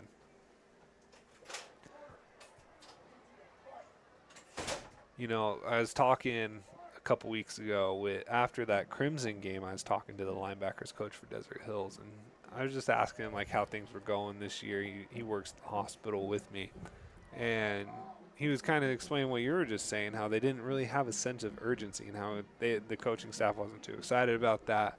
But that was definitely something they thought they realized, and they put an emphasis on that following week of practice. And so it's funny you said that, because it reminded me that I had a conversation with him about that exact thing. Well, it was just kind of evident there that in crunch time, when you're down 10, Grundell's looking to the sideline. There's no huddle. There's no hands. It's just they're taking too much time in between plays. And now on this drive, it just seems sped up, and it seems like, hey, they've been trying to go faster in practice, maybe replicating a 2-minute drill. And you did notice at the start they were having some issues. He wasn't sure if he was supposed to spike it or they were going to run another play. And so 13 seconds on the clock. Grundell looking to throw. Now he's going to tuck. Now he's going to look to throw on the run and complete. Oh, get out of bounds. And he doesn't get out of bounds, and they don't have to spike it. They don't have time to spike it. That'll do it for the half. Well, can they spike it? They stop it for the chains. They got to hurry here. You have 2 seconds, you can spike it. Okay, they are going to get a second left, and they can run out the field goal. They did a really good job getting up on the line and spiking that. It only took 2 seconds. And they wound that before the chains were even set. That was a really good job, I thought, by Desert Hills. And now Dixie will take a timeout. 1 second left on the first half Nets on Fire clock. Basketball season will be here before you know it. You need some training packages. Go to netsonfire.org. And do you kick here, Cody? I think you do. You got a pretty good kicker. Do they? Yeah, number 30 for the Thunder, Hayden Porter. I mean, this is certainly within his range. It's only going to be maybe a 39, 40-yarder. I don't even know if is it that much? It's going to be like 33 yards maybe. Oh, you're right. They're going to spot it at 28. Yeah, so it'll be 30, 34, 35, somewhere in that range, depending on how deep they want to set up the holder. Oh, yeah, there he is. I think they're going to kick, yeah. I think I saw the kicker on the field. I just saw Pattinson out walking out, and I was like, that's one of the receivers. I think you've done a really good job to get in the field goal range, preserve the clock with only one timeout. I think you try to come up with points here. I think this is the right decision. Here's the question, though. If Wendell goes straight out of bounds right there, you might have 8-9 seconds on the clock. You could take a shot at the end zone and still have a field goal. And so you need to teach that to your players. 2-minute drill, you don't try to make that extra move. You don't try to get And it's blocked. It doesn't work out for the Thunder because it was blocked. That's a live football. And finally, it's going to be recovered by the Flyers. And then it pops out of the pile, and then the tackle is made. And that's going to do it for the first half. We'll take an extended timeout. We'll come back. We'll bring you the Great Harvest Bread Company halftime show here on the Fan Sports Network and the fansportsnetwork.com. We're going to be getting you scores from around the region. We'll get you stats from the first half, Cody's analysis, and on the radio side, we are going to be checking in, giving you some live peaks, and we'll do some wraparound coverage. We're going to be heading over to Pineview, heading over to Snow Canyon. So if you're listening on radio, stay with us. You're going to get a little bit of a almost red zone coverage here as the night progresses. At the half again, it is 21-0, and we are going to have a quick comment or two with offensive coordinator Sam Stevens, who's going to drop by, and our coach's comments brought to you by our good friends at the City of St. George. And Sam was the offensive coordinator, and he's coming down from the Crow's Nest. And we're going to grab you for just a second. Good first half. I was just complimenting how well you guys did in that 2-minute drill to get into field goal range, and then they blocked the kick. It's something we practice all the time, situational during the week, so kids are pretty well versed with it. So take me through that first half. You got to be pleased, up 3 scores. We just got to execute. I thought the first half went well, but I think we could do better. We just got to execute a little bit more. We got to tighten some things up, clean some things up, and I think we'll be good. What do you think going into the second half you're going to do a little bit different, get tight and a little more involved? It doesn't seem like we've seen as many breakaway runs that he normally has. Oh, like I said, we got to make some adjustments up front, make sure that we're picking up the blocks where we're supposed to pick them up, and then you know me, I like to run the ball. Yes, you do. Although Garrett Grondell was pretty accurate in the first half, you got to be pleased with how he played, your quarterback. Absolutely. He's been putting in the work. He's been doing well, so very happy for him. Cody was complimenting his velocity, and Grondell threw one and a couple on the ground. Thunder lead 21-0. Sam Stevens, offensive coordinator, stopping by for some City of St. George, some Coral Canyon Golf Course coaches' comments. Thanks, Sam. All right, appreciate it. All right, we're going to take a break. Jeanette's performing. When we come back, the halftime show presented again by Great Harvest Bread Company. Stay with us. 2-minute timeout. Back in a flash on the Fan. All Thunder up 21-0 at the break. Nets on Fire is the place to hoop in Southern Utah. Elevate your game with group or individual training with elite coaching. Hustle to netsonfire.org to learn more and see why so many rising stars hoop at Nets. Nets on Fire, building champions on and off the court. Own property and want to rent it? Then you need the right team with 11 years of local experience, a staff of over 25 employees, and a 4.9 Google rating. Aim to maximize your rental income and find quality tenants while keeping turnover low to increase your revenue and truly maintain your property. Learn more at redrockpropertymanagement.com. Scooter's Coffee and Hurricane is the best way to start your day or get you through your day. From breakfast sandwiches to cinnamon rolls to amazing smoothies and, of course, coffee. Anytime is a good time to sip and smile Scooter's Coffee. Open 7 days a week. Huge news! Sport Court has a brand new showroom and design center, and it's next level. See why so many are choosing Sport Court here in Southern Utah for top quality basketball, pickleball, and multi-purpose courts. Learn more at sportcourtofsouthernutah.com. Hi, I'm Jermaine O'Jegman from The Rink, and I'm inviting you to come out and skate The Rink. The Rink is the hot spot in town for big group events and kid birthday parties. We now have a karaoke room and retro skate night every Friday night. Visit skatetherink.com to learn more and let the good times roll at The Rink. Hey, it's Luke with Udine Associates at American Family Insurance. At Udine Associates, we love insurance so you don't have to. With a quick call, we can get you an instant quote with the right coverages. My team of licensed agents are ready to help you with better insurance from American Family. Give us a call at 435-251-9102. From bold statements to subtle compliments, Wilkinson's House of Lighting will help you more fully enjoy all the different spaces in your home. Find us online at shopwilkinsons.com or come in and see what's new. 88 East, 1160 South, just off Main. Need an appliance or two? AWP's got you. Check out the remodeled expansive showroom, highlighting the cafe series with colors like matte black, matte white, and modern glass. Make your kitchen stand out. Come see the local boys at AWP across the freeway from the Bloomington Walmart. Welcome to the Back Nine. We bring the world's best courses to you. Elevate your game at any time with 24/7 access to top-tier golf technology and expert PGA instructors available. Back Nine Golf is a place to improve your swing for all ages. Join us today. Best Friends Animal Sanctuary in Kanab is open daily for free family fun. Take a tour, volunteer, hike a trail, or bring home a new best friend. Visit Best Friends today for magical memories that'll last forever. Create your own relaxing, comfortable space. Boulevard Home offers the guaranteed best prices on furniture, appliances, mattresses, and more. And buy with no interest financing. Shop Boulevard Home, because home is who we are. Today's game is brought to you by Down East, House of Jump, UD and Associates, and Best Friends Animal Sanctuary. Great Harvest halftime show. Great Harvest, fuel up your day with delicious granola, fresh cinnamon rolls. They've got great breakfast sandwiches, avocado toast, you name it, they've got it. Plus lunch, healthy lunch on the go.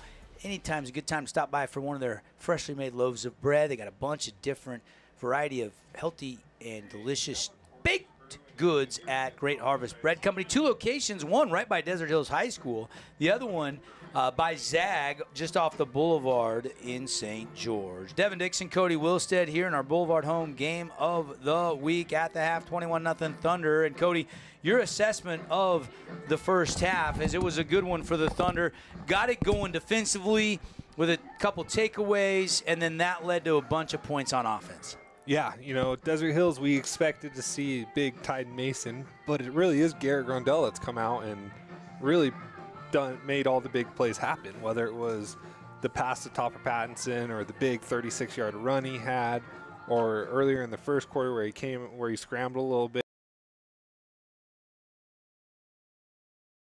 So it's really been Grondell that's made the huge plays instead of Tyden Mason, which the Desert Hills team is accustomed to. And of course, you got Cyrus Polu on defense getting a pick six. That's always going to help. Yeah, Polu had the 35-yard interception return for a touchdown. Tyden Mason had that wildcat 2-yard touchdown run, and then Topper Patterson all alone, wide open, an 18-yard touchdown pass from Garrett Grondell, and that's all the scoring in the first half.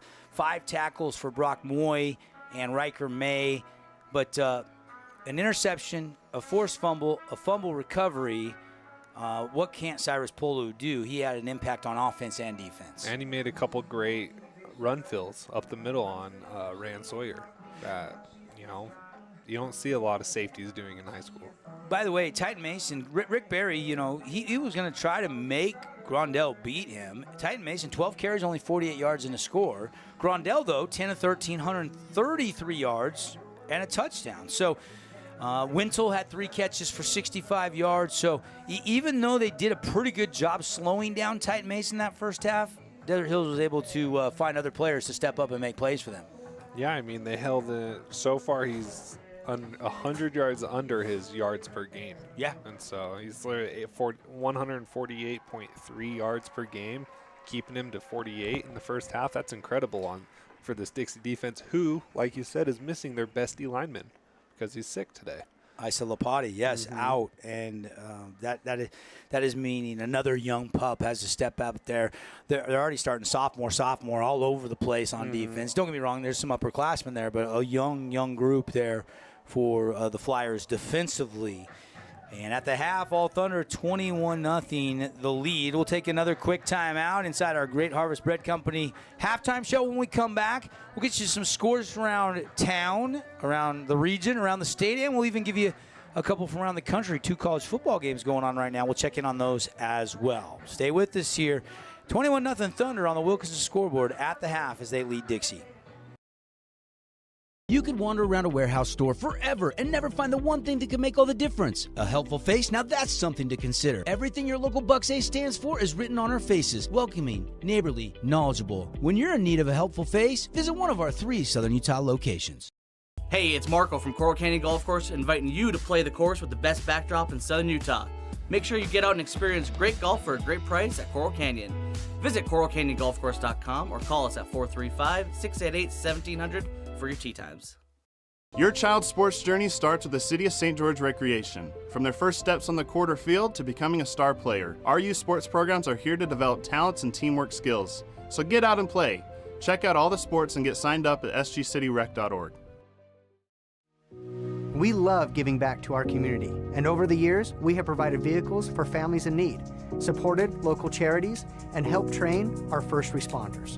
Dealer Collision, your place for collision repair. Today's game is brought to you by Johnson Pediatric Dentistry, Sport Court, Scooters Coffee, and Holbrook Asphalt. Great shots of St. George. That was actually an aerial shot. Message from our great partners bringing you the game tonight, right up by Snow Canyon High School. That's where Cody goes and jumps his mountain bike. One time. One time you've been on that track, huh? Only one time. That was enough? Oh, I saw a kid like 11 years old on his mountain bike. Flying around? Oh, just taking off on the biggest shot. I was taking little like baby jumps, maybe getting like a foot off the ground, trying to be safe and all. There's this kid just going off the huge one. It was really cool to watch. Never in my life will I try it, but it was really fun to watch him do it. 21-0 here. He's Cody Wilstead. I'm Devin Dixon. This is the Great Harvest Bread Company halftime show. You see the future cheerleaders down there, obviously having some fun with the cheerleaders doing their camp all week in the clinic and then performing for the fans here tonight. Good crowd on hand, but all Thunder on the road tonight as they lead 21-0. Let's get you the rink Region 9 updates. Retro night every Friday night, 8 to 10 o'clock. Throwback music while you skate disco style over there. Hey, by the way, Saturday nights from 8 to 10, you show your high school ID, you get rollerblade or roller skate rentals for free. So you can check that out tomorrow night as well, and make sure and plan your next birthday party over at the rink. Hurricane leading over at Snow Canyon 14-0. Snow Canyon is actually 0-3 at home this year. Two of those were non-region games, but they are 0-3 at home. And right now, Hurricane leads 14-0 over the Snow Canyon Warriors. Dylan Gabriel had a touchdown in this one. It was a 3-yard touchdown run, and Austin McRoberts at 47-yard pass from Dylan Gabriel. So the Tigers quarterback has thrown for one and ran for one. The closest game right now at the half is Cedar and Pineview, 14-14. In fact, we're going to, on radio, you can watch all these games on the fansportsnetwork.com, but we're going to, on the radio side, be jumping over to Caden Formaster and Carl Frankie, and we're going to get you some of that second half action for our radio listeners tonight. Pineview scored first. Cedar responded. Brock Harris scored a touchdown. I don't think Brock Harris had a catch last week in the game against Dixie, and he's already caught a touchdown tonight. And then, of course, Caleb Pauly answering 2 touchdowns runs. He had one from 5 out, one from 3 out. So 14-14 at the half. So that one is the closest game in Region 9 tonight. Yeah, I remember when Pineview played Desert Hills, Brock Harris had a couple plays that weren't necessarily big plays for him, but big plays for Desert Hills. They had the interception that was thrown up to him, and also that huge catch he had that Cyrus Polu knocked out of his hand. Cyrus Polu did a great job that day of shutting down Brock Harris, which was a surprise to everyone, honestly, with how good of an athlete Brock Harris is. Yeah, well, that was a sensational play, and Polu made a similar play tonight and recovered the fumble. I think he stripped it and recovered it, right? Mm-hmm. I think so. And then he had the pick six. So Cyrus being Cyrus in this one, and definitely in line for our Findlay Subaru Star of the Game. We'll officially name that in our post-game show. But here at the half, Desert Hills leading 21-0. Some other scores brought to you by the rink. Morgan continues to be the #1 team in 3A.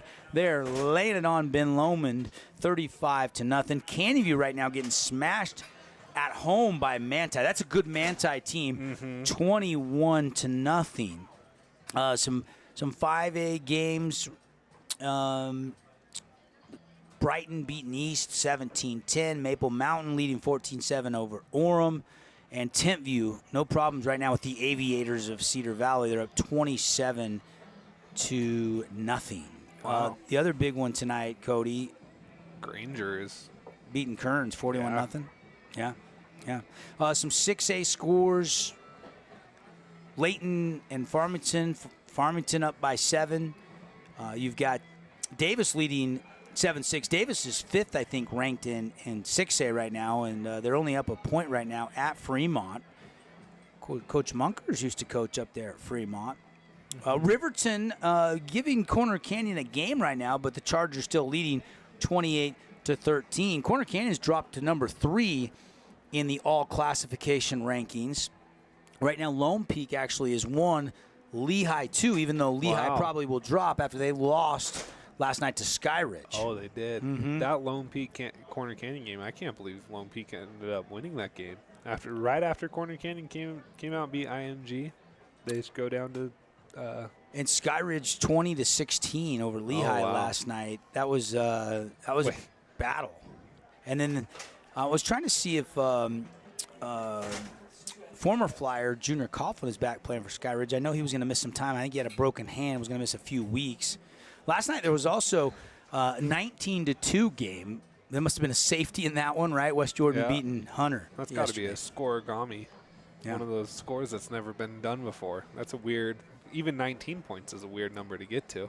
The college scores right now, how about this? Upset alert, number 7 in the land, the Miami Hurricanes, after the hurricane hit the Florida Panhandle and all the way up into, parts of South Carolina, even parts of Alabama, Georgia.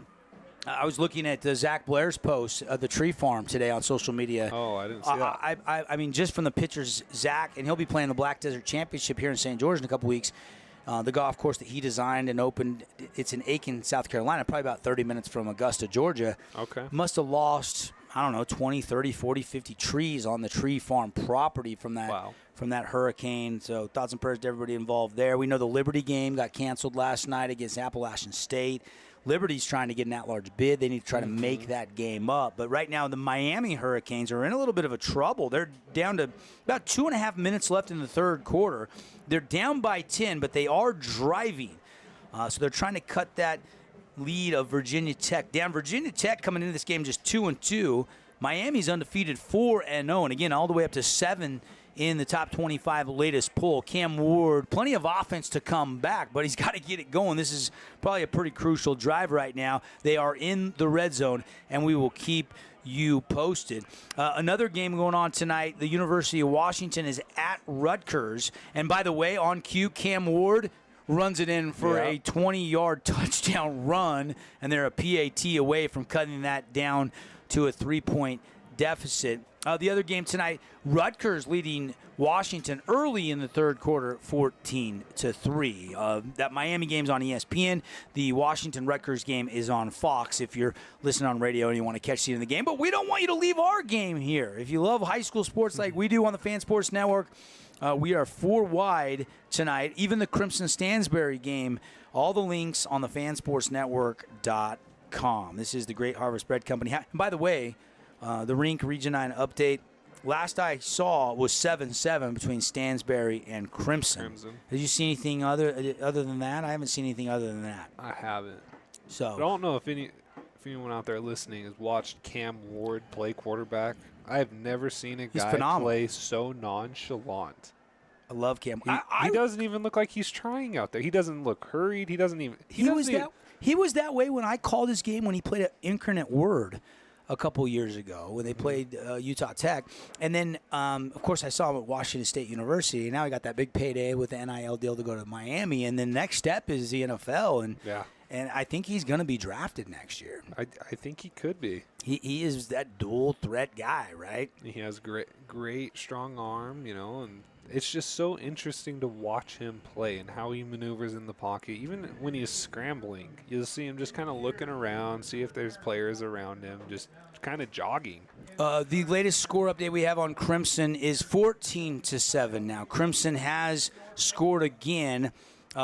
Malachi Alofapo, a 19-yard touchdown pass with 45 seconds left in the second quarter to put the Mustangs up on the road at the half, 14-7. McCord Christiansen, who is the leading rusher going into tonight, a 41-yard touchdown run was their first score. So right now, Crimson 14 and Stansbury 7. Again, scores updates brought to you by The Rink, skatetherink.com. Halftime presented by Great Harvest Bread Company here in our Boulevard Home game of the week.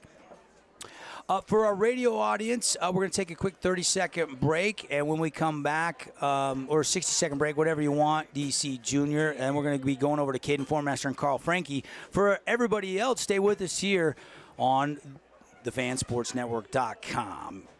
Flyers will kick off, and here we go. Second half, the Flyers got to try to rally down 21-0. And it will be Desert Hills ball to start the second half. How important is this stop for the Dixie defense, Cody? I think this is huge. You got to be able to get out there.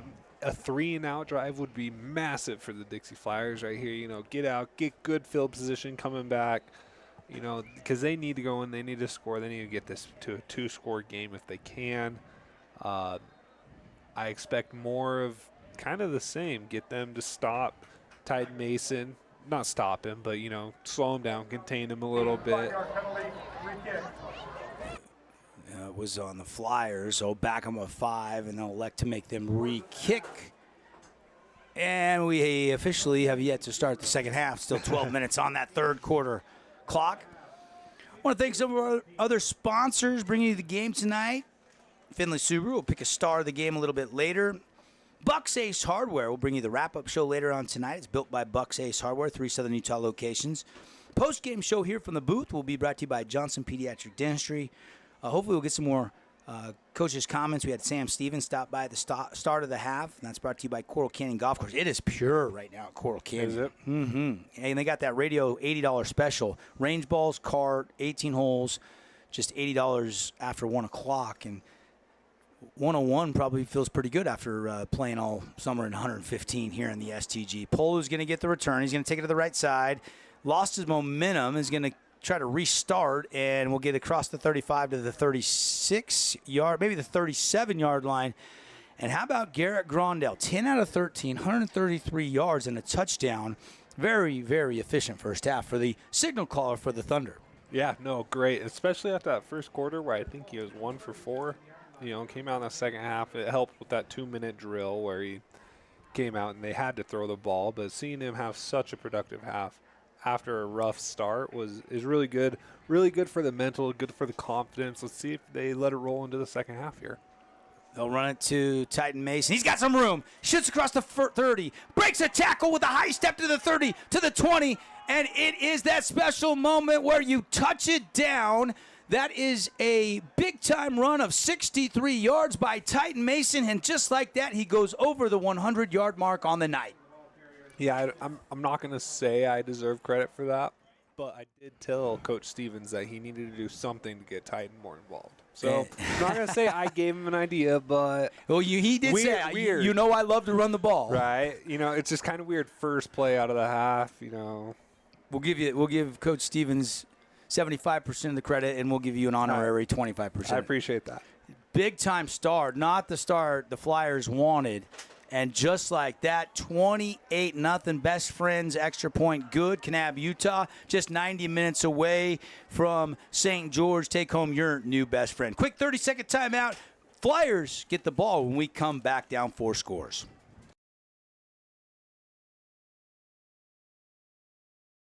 Hey St. George, this is Brian. I'm the new owner of your local Everbowl. Looking for a delicious, nutritious meal? Come to Everbowl. Our acai bowls are packed with superfoods to fuel your day. And it's where Region 9 sports fans fuel up. Fabulous Freddy's is the locals' choice for a full-service car wash. It's fast. Have your car washed in just 20 minutes or less. Fabulous Freddy's always keeps it clean inside and out with 2 Southern Utah locations as well as in Vegas, Lehigh, and Sandy.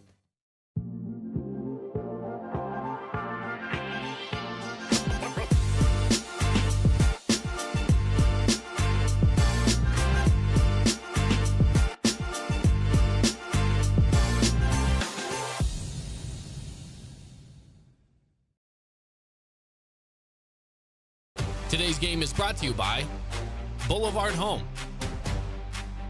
Handel's Ice Cream.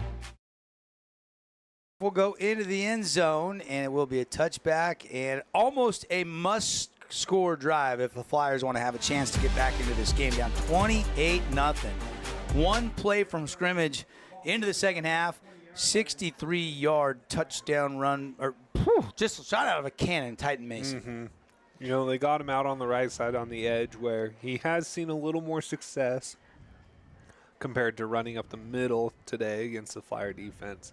But, you know, he made a couple guys miss, then just straight up outran the safety right there, which is very impressive considering his size. Which is pretty good for the Desert Hills offensive line because there's some college scouts in the building here watching guys like Simon Fuitalolo, Michael Vandermine, some of the offensive linemen of the Thunder, and they might just have a little interest in Titan Mason while they're at it. I mean, he has power. He's got quickness. He's got that perfect build to be a, I don't want to say Christian McCaffrey type back, but pretty versatile. And they could use him more in the passing game like San Francisco did, like Stanford did with Christian McCaffrey. But they don't have to because when you break off 63-yard runs, not necessary. You don't need to throw it at that point. And but although you've been wanting Grondell to throw the ball all night. Of course I want him to throw the ball. But I also never was mad at Pano when he would break a long run. You know, it's like, we Pano Tia, put the gloves on. Pano, I love Pano. He was hard to tackle. Yeah, he was. Quick throw complete to the outside and driven out of bounds. That was Dante Ochoa, just a sophomore wide receiver. And that's his first catch of the night. It's a 5-yard pickup. Yeah, playing against Pano growing up, he was playing on the Dixie team. And then our freshman year, he actually moved into Pineview boundaries. And so not having to play against him anymore was a great blessing for me. We're only 29 seconds into the second half. Third down here. Pressure comes. Flip it out into the flat. And it's incomplete. I think it was tipped at the line of scrimmage. Sawyer took a pop in the back.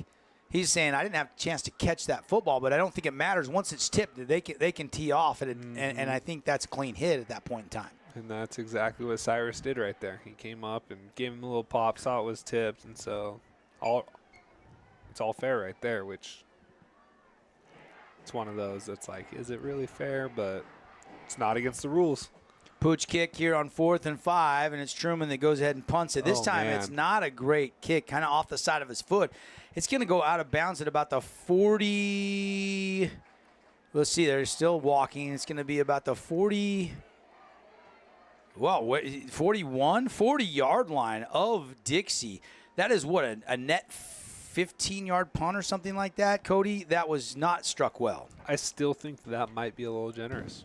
You know, seeing where the ball landed, I think it was on the far side of the Desert Hills cheerleaders over there, which I don't know if you can get it there from that angle where they spotted the ball. So I still think they helped out Dixie right there. Thunder up 28-0. They'll go to Titan Mason. He'll jump cut back to the left side, gets into the second level, down inside the 35-yard line to the 33-yard line. That's a pickup of 7.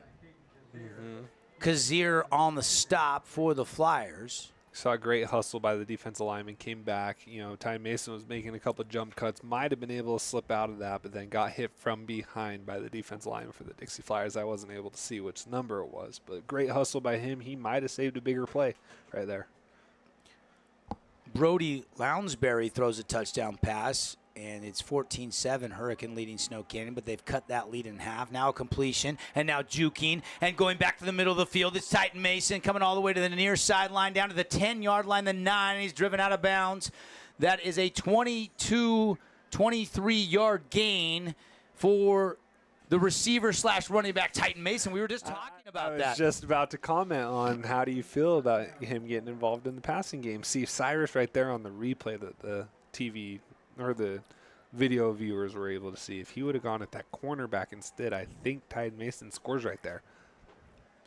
But he did a great job of not getting a peel back block, which is a personal foul now in high school. Interesting that they brought in the sophomore Brody Lounsbury over at Snow Canyon. I guess Joe Mack Smith maybe 14-0, not productive, and looks like they've went to Lounsbury, who scores. So we'll keep an eye on that game.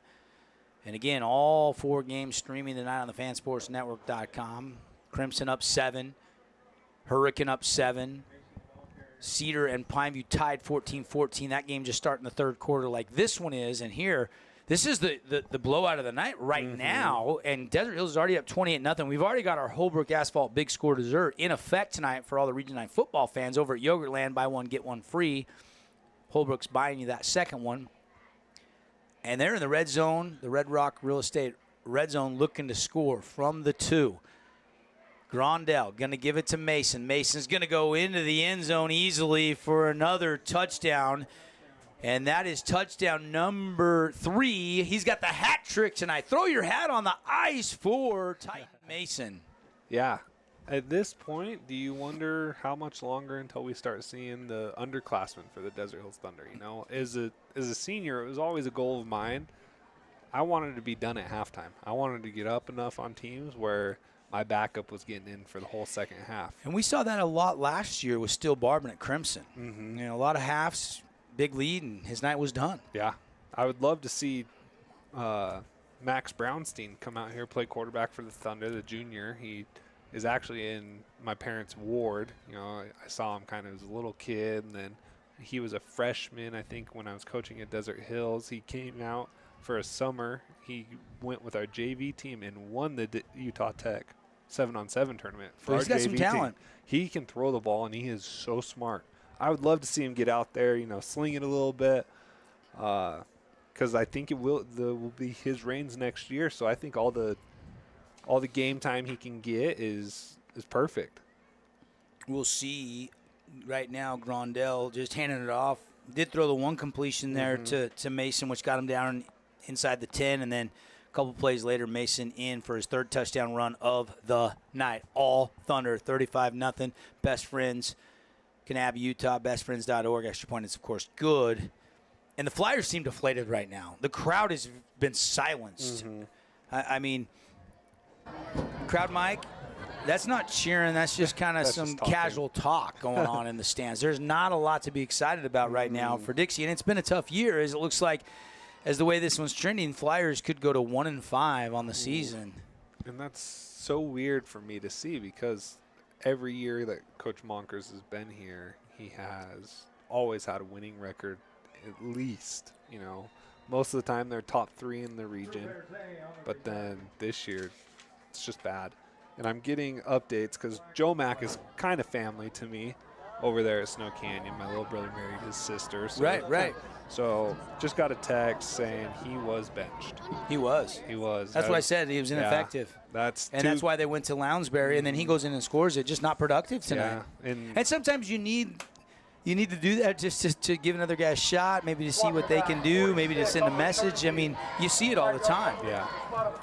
So hopefully he can bounce back next week. You know, rooting for him. He's a great kid. He really is. Great athlete, too. Hard worker. Oh, such a hard worker. Great athlete. So I hope he's able to turn around. It's been a rough 2 weeks for him, I would say, throwing the ball. Well, you expected it to be tough against Crimson, the defending state champs, on the road. But back at home, homecoming game against Hurricane. And Hurricane is much improved this year. There's no question. Coach Jerry Cowan's done a really good job.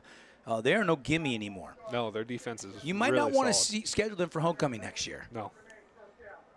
Do you really want to schedule any Region 9 team, though, for homecoming? A lot of coaches want to go to that student council meeting, and when the teachers, because the coaches really don't have a say when the school does that. But a lot of times, Coach Frankie said when he was coaching in Desert Hills, he'd find himself finding those meetings to make sure and try to get an outer region game on the homecoming game, you know? Absolutely. Another run up the middle by Rand Sawyer. He'll take it out across the 20 near the 24-yard line, just shy of a Flyer first down. There is a Thunder player slow to get up. That's Riker May. Oh, and we hope that's not serious. Looks like he's clutching his hamstring, which is unfortunate. Injury timeout brought to you by Luke Hute at American Family Insurance. We'll step aside. We'll check on Riker May when we come back. Thunder up 35-0 on the Wilkinson scoreboard.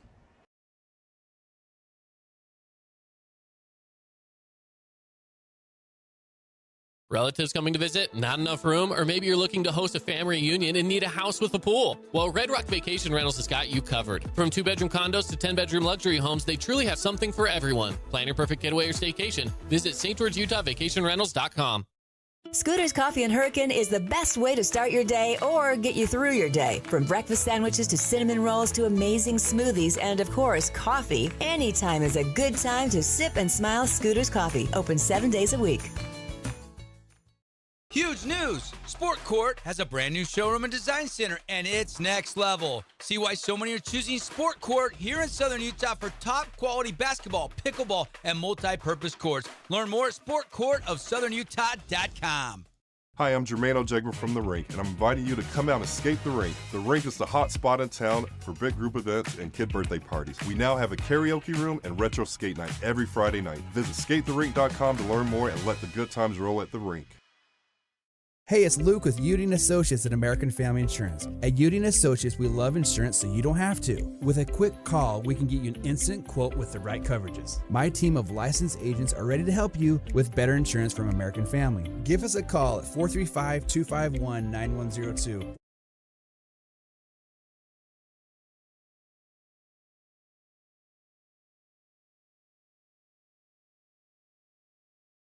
Back live, and they're going to go right out of the timeout up top to Louis Bennett, and it looked like he had a step, and it looked like a pretty good ball, but they cannot connect, and it's incomplete. That was a great job making up and recovering from Nigel Cummings right there. He got beat off the line. Probably wasn't expecting a deep pass right there. Got caught a little off guard, made a great job recovering, got his hand up right in time when the ball got to the receiver.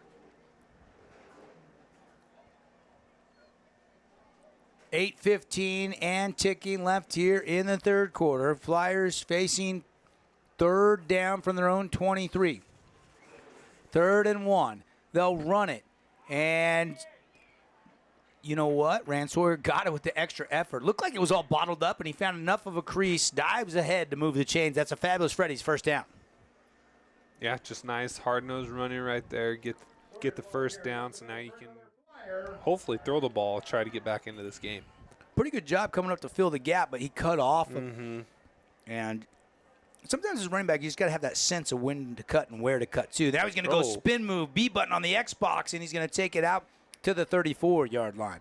Yeah, great move right there. Looks like he's just giving the coach the little, like, keep going signal, like keep handing me the ball. Let me try to put this team on my back and see if we can get back in this ball game.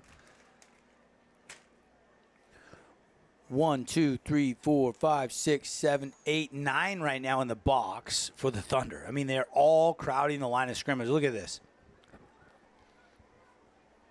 They'll rush 6. Blitz comes late. Quick pass. Complete. Outside Bennett. Cummings drops him immediately. Clock will keep ticking as he's tackled in bounds, at least to start. He ended up out of bounds, but they say wind the clock. It's the mercy rule right now, isn't it? It's 35-0, so the clock will not stop. Does it start in the third quarter even? Yeah, anytime in the second half, 35 points or more, it's a continuous clock. Okay. That was only a 1-yard gain. Quick handoff, Sawyer hit in the backfield, nowhere to go. Riker May, who was just shaken up, got there first. Tackle number 7 on the night for Riker May by my count. It's good to see Riker back out there. You know, glad the injury wasn't enough. Maybe a little cramping probably. Get a little bit of liquids in him. Let him get back on the field. It's good to see that always. Going for it on 4th down here. I love it. From their own 32. Oh. It's a pooch kick. This was a lot better kick by Wyatt Truman. It's going to take a good flyer bounce down to the 24 and down there by Bennett. But again, the shutout on the board, and Desert Hill's got a couple takeaways tonight, and the defense been pretty stingy. And they'll take over up 35-0. Man, it's tough to be in Dixie's shoes right here. You know, what do you do? Do you try to? Took a shot and just couldn't connect, and you know they're still trying to commit to Rand because he can break it at any time. But I think you got to tip your hat. It kind of feels like a rebuilding year for the Flyers, and I think Desert Hill's a little bit mad after the loss to Crimson. They had the bye week to kind of rest up, coming in a little bit fresher, and it's just lopsided. You're sitting on that loss for 2 weeks now instead of just the 1. Yeah, true. But you got some guys fresh, healthy. Flag flies. We got a stoppage.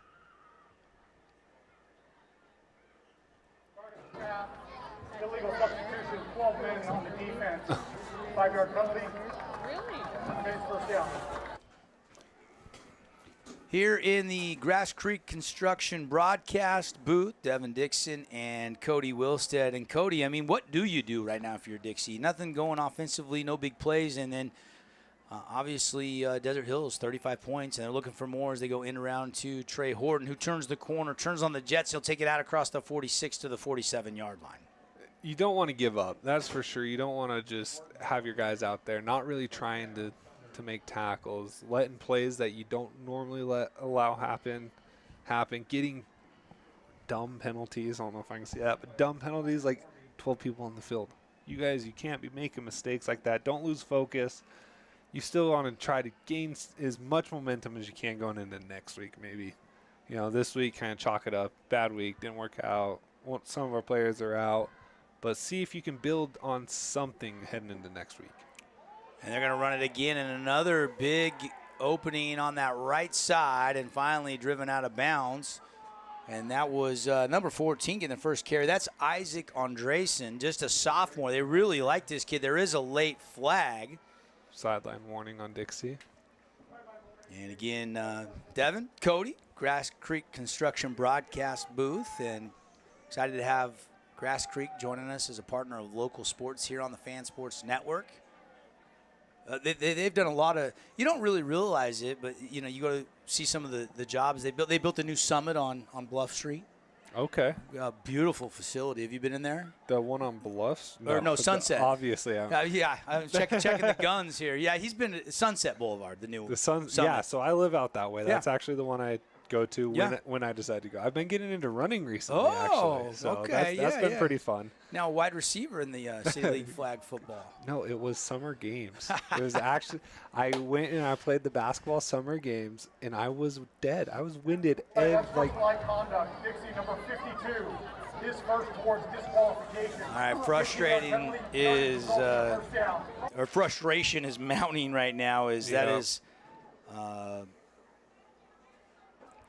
Fiafita. That's Fiafita, number 52, that gets called for that unsportsmanlike conduct penalty. And those are what I was talking about. You don't want to see those right now if you're Dixie. This is coaches. You don't want to see your kids. Like, to me, that's your kind of giving up on the game. You're just letting your frustrations like take over and get you to make bad decisions, honestly. And that's not what we want right now. It's not hard to lose your cool in the game of football, though. No, especially not when you're down 35-0 and the other team's driving again, you know. Grass Creek Construction, integrity is their competitive edge. Help your dream business take shape. For over 2 decades, been crafting businesses around southern Utah. Run up the middle, and it is going to be Andresen into the end zone. Touchdown Thunder. 41-0 PAT pending, and that one might have been the nail in the old proverbial coffin. Yeah, we'll go with that. 4 minutes left in the third. There's still a lot of time left, but this one feels over. Yeah. I don't know. I'm not going to say this is for sure, but Andresen looked like he was running so fast compared to how Titan Mason runs that I'm not going to say he's faster because I don't know. But Andresen is fast. There's no question. But the 2 ways, the 2 different styles of running, it looks like Andresen's taking shorter steps, so it looks like he's moving a little quicker than Titan Mason does. Thunder and lightning analogy coming? Is that what you're getting at? Something like that. Yeah. I'm not gonna say a cliche like that, but it's fun to see different running styles for sure. We'll take the break. Come back. 42-0. All Thunder in this one here on the FanSportsNetwork.com, KSLSports.com. Red Rock Real Estate has over 200 professional realtors in the St. George area that specialize in the local market. Whether you're buying your dream home, looking for an investment property, or want to sell your home for the highest amount, the Red Rock Real Estate team is here to assist you. Get started now by visiting redrockrealestate.com. Scooter's Coffee and Hurricane is the best way to start your day or get you through your day. From breakfast sandwiches to cinnamon rolls to amazing smoothies and, of course, coffee, anytime is a good time to sip and smile. Scooter's Coffee, open 7 days a week. House of Jump is Southern Utah's only indoor trampoline park and your only place to jump, dunk, and dodge.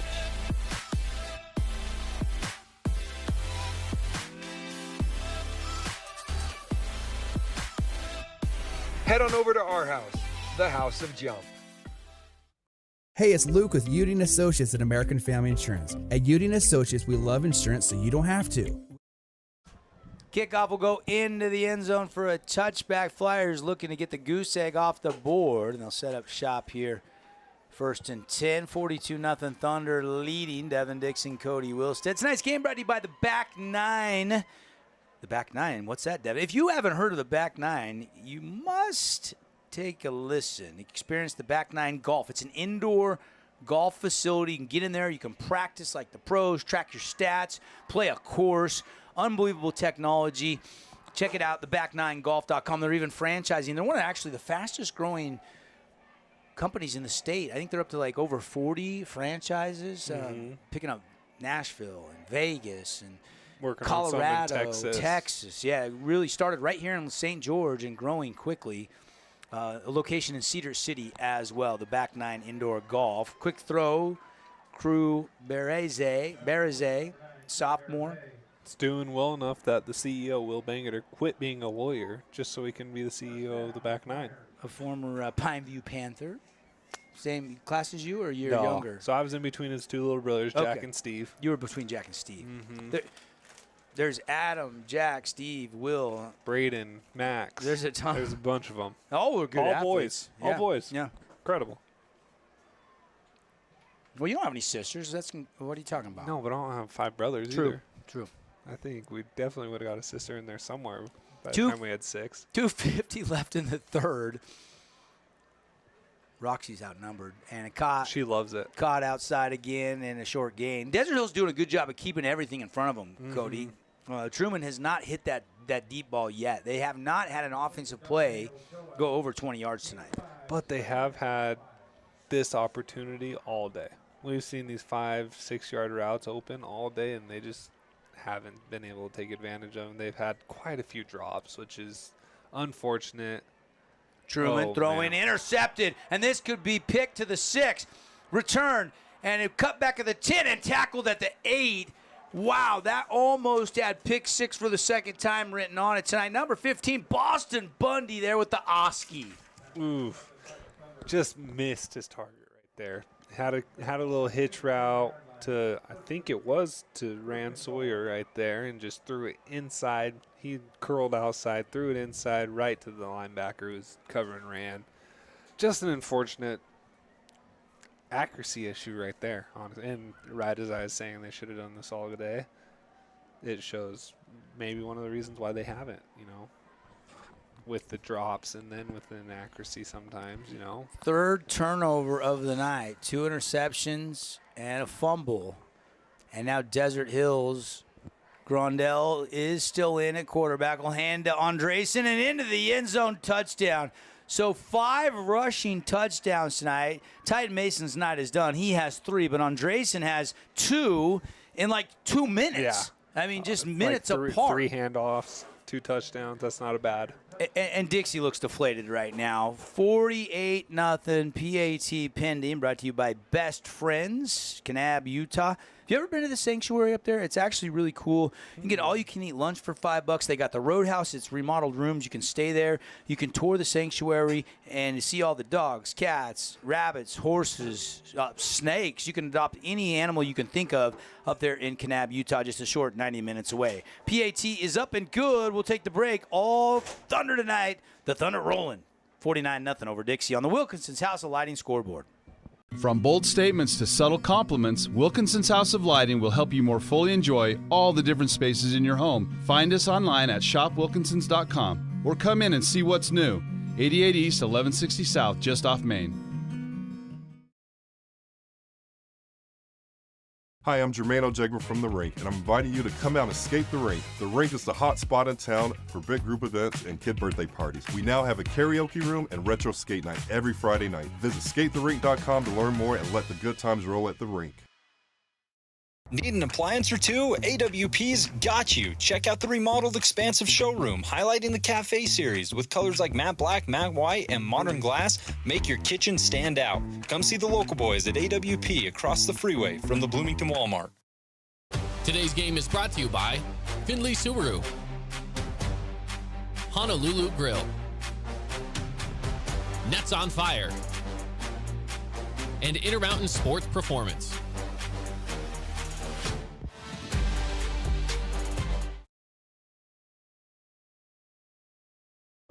Back live here at Dixie High School on a football Friday, 1:55 left. A celebrity is in the booth, Cody. Grandma Sue stopping by to say hi to us. And she bleeds blue, that's right. Just reminding me that Dixie's had such a long tradition of being great, and being the Pineview alumni. It just doesn't feel great, but it's okay. We love her for it. Of course, Grandma Sue's grandsons, you probably remember them, Chunner Nyberg, who's now the Dixie Flyer baseball coach. He'll be taking over for Danny Ibsen in the spring. That was announced this summer. Coach Ibsen resigning after, I think it was 15 years as head coach, if I'm not mistaken, off the top of my head. And then, of course, Hobbs Nyberg just finished up his football career at BYU, and he's now training over at Intermountain Sports Performance. He's one of the trainers over there, one of our great sponsors of high school sports here on the Fan Sports Network. I knew he was trying to transfer down, do something, get like a fifth year or something. Like, didn't allow it. The baseball thing where he played for baseball kind of. Oh, there's a fumble. It's loose, and the Flyers get on top of it. We do see a quarterback change for the Flyers. Deacon Virgin is now in at quarterback for them. Sophomore. Deacon is shot up to probably, 6'3". First touchdown pass came in the first game of the season for the sophomore. He threw a touchdown to Dante Ochoa back in week 1 in that loss to Springville. Deacon caught a touchdown in the JV game last night on a similar Philly special play where it's the reverse throwback to the quarterback. And remember when Foles caught it in the end zone? I do remember that. And it was a really similar play to that in the JV game. He had a concussion earlier in the season, so he's been very limited, but I think that was his first full game back playing JV in a couple weeks. And so he is going to get, I think, the last minute 6 plus the fourth quarter here. There is a Thunder player down. 21. Is that Riker May again? No, it's number 21. I'm trying to find the roster. 21 for the Thunder is Hagen Reed. And Coach Kevin Cave looking on anxiously, the baseball coach. That's a star baseball player. Oh.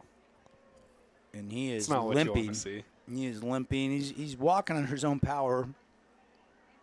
But definitely favoring that right foot. Right lower leg. Do we have a replay there, Gav? Gavin Canardi, our producer, saying no, we don't have a replay, so we can't tell what happened there to Hagen Reed, but it doesn't look good. No, he was kind of laying where the ball's at, so I'm wondering if he was trying to dive on the football. It just kind of got caught under a bunch of people that were also diving on the fumble. But the play actually worked out for the Dixie Flyers right there. I didn't think you could do that, but the ball was fumbled about 1 yard past the line of scrimmage, and it shot forward about 12. There, we did get that replay. Hit that one more. Did you see that? That did not look good on the replay. I did not. Watch the end of that play. Right here, see 21 coming up, and that right leg got hyperextended, and that ankle got trapped. Ooh, that's never feels good. Hagen is okay. There's a Flyer first down. Out across the 45 to the 46-yard line, 1st and 10. Number 27 for the Flyers. I know he got a run earlier in the game. I would butcher that last name. Barise? Yeah. There's 2 Barises, Crew and then Kasai. That was Kasai Barise. They'll run to Barise again. Popping it outside into Thunder territory down to the 43-yard line, and another first down. So back-to-back first down runs for the Flyers, and you can see both teams have got some of the underclassmen into the game. Getting a little chippy. You just saw Desert Hills cornerback, Nigel Cummings, just ended up tackling the receiver, trying to slow down the running back right there. He was getting blocked, just tried to make a play, and decided to take his guy into the runner, which ended up working out for him right there. Couple Region 9 updates brought to you by The Rink. 14-14, Stansbury's tied it up with Crimson. That game into the second half, probably approaching the fourth quarter. So that's a tie game between the Mustangs and the Stallions. And also a tie game, Pineview and Cedar, 21-21. So a couple tight ones tonight in Region 9. This one, though, all Thunder up 49-0 right now. And Both teams have went a little bit deeper to the bench. Could this be week number 2? Pineview's in overtime? Maybe. By the way, Hurricane has scored again, so they lead Snow Canyon 21-7 right now. I did see, got an update from my little brother who's at that Snow Canyon game saying that Snow Canyon's basically running Wildcat right now with how they're running. With Lounsbury? With how they're running their offense. So running Wildcat's tough if you're only running with your quarterback. Hurricane just scored again. Connor Clyde rushing touchdown. It's now 28-7, 11 minutes left in the fourth quarter. That Hurricane team's sneaky. I was telling you at the start of the broadcast, I think they could put up a fight against any team in this region. Well, you remember Rand Sawyer took 6 touchdowns for Dixie to beat Hurricane back a couple of weeks ago.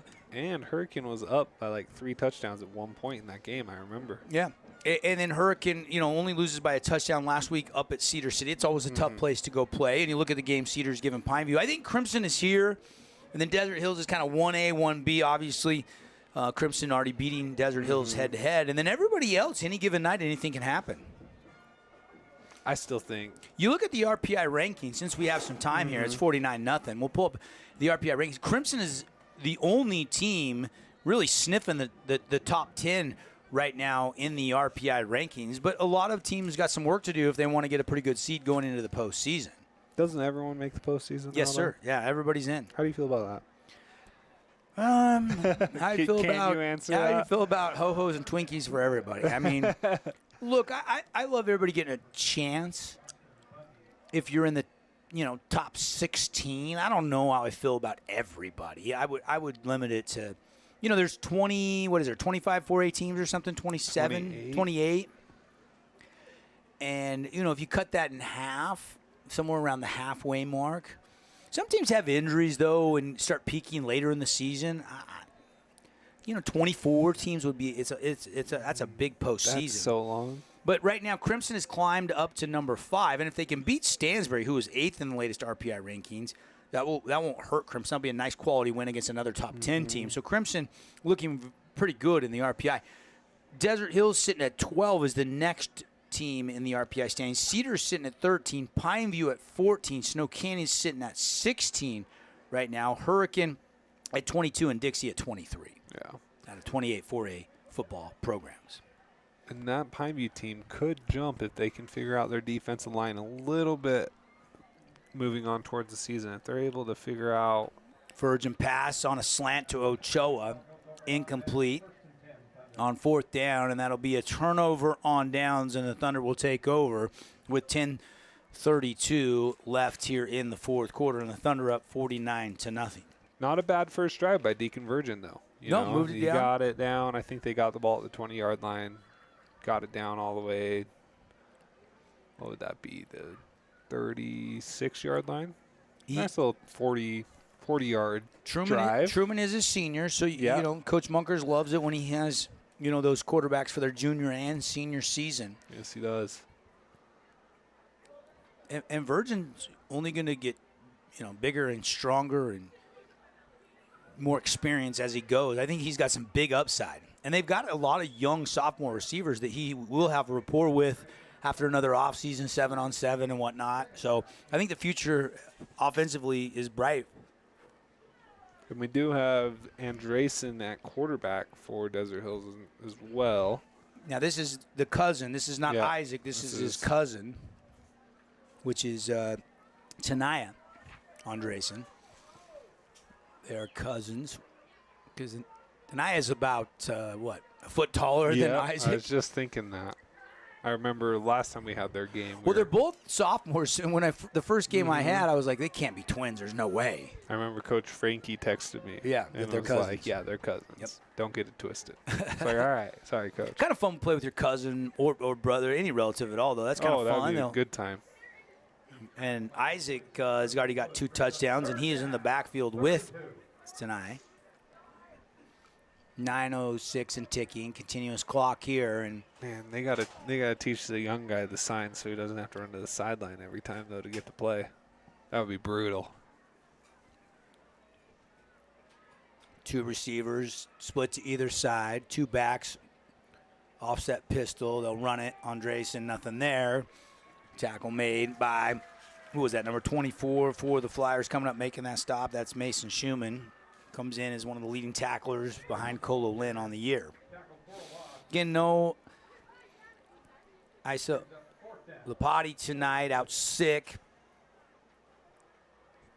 They're going to punt it right here? Yeah, punt unit on 4th and 2 from their own 44, and the punt unit is on. Cyrus not punting anymore for them? They haven't used – they used them like in the preseason, but they have not been used – I think they're trying to find any spot they can to get him a little bit of rest. They're still using him on punt and kickoff returns. But, you know, he didn't punt in the Crimson game and hasn't punted tonight, so I think that is a slight change, probably just trying to get him a breather. Hills has punted tonight, have they? No, in fact, I think you're right. This is probably the first punt of the game. Yeah. There's a timeout. How about the Washington Commanders? 2 weeks in a row they haven't had to punt. Yeah. Jaden Daniels looks like the real deal. Although Eckler's going to be out this week, and they're at Arizona. And everybody loves Philly in the NFC East. Dallas winning last night. Giants are improved. If they can find any sort of a run blocking scheme for Singletary. He runs hard, but he averaged like 1.7 yards last night. I'm telling you, Malik Neighbors looks like the real deal. He does. That concussion was pretty brutal. They didn't have him for that last drive last night. And Lawrence and Parsons look like they're both going to miss, 2, 3, 4 weeks. The Cowboys got a little banged up in that Thursday night game. Yeah, that's okay. Spoken like an NFC East Eagles fan. At least they have an excuse for why their defense is so bad this year now. Let's talk about the surprising birds in the NFL. That's my Seattle Seahawks. Seahawks. Come on, we're 3-0, baby. Nobody believes in us. I am really looking forward because I love watching the Lions play. Former Desert Hills star, Penei Sewell, of course. It's fun because I started watching the Lions even before Penei because Miles Killebrew was at SUU when I was there from 2017 to 2021 doing SUU broadcasts. And I got to know Miles, and in fact, we did a fun contest when he was drafted and had our listeners text in the draft pick, and whoever was the closest or nailed it won a signed jersey. And I mailed him the jersey, signed and mailed them back to me. Got one for my son and got one for our listener, just a class act Miles. So I was already kind of – he's with the Steelers now. He made the Pro Bowl. In fact, won that punt juggling contest they do now at the Pro Bowl. Yeah. We caught like 7 footballs at the same time. That's right. That was Killebrew making his first Pro Bowl appearance as a special teamer for the Steelers last year. But he's gone out of Detroit. Now Penei is there. And they're fun to watch with Jameson Williams and Amon-Ra St. Brown. And Jahmyr Gibbs. Jahmyr Gibbs can fly. David Montgomery's solid.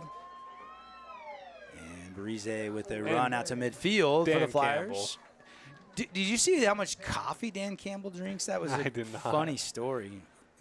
But he gets like watching him black coffee with like 3 espresso shots in the black coffee, and he gets 2 of them to go to the office every day. That guy is just bringing the energy at the Lions facility every single day.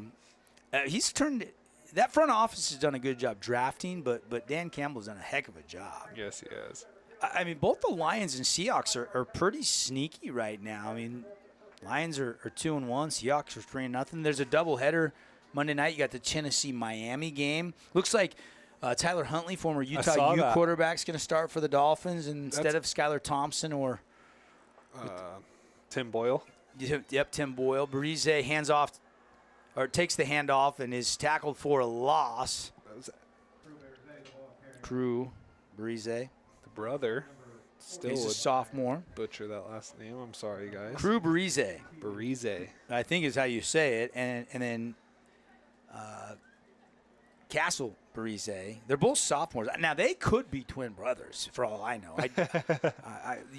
This is the most we've talked about them during a broadcast this year. This is only the second time I've had the Flyers. I don't remember calling either one of their names back in week 1 when I had them against Springville.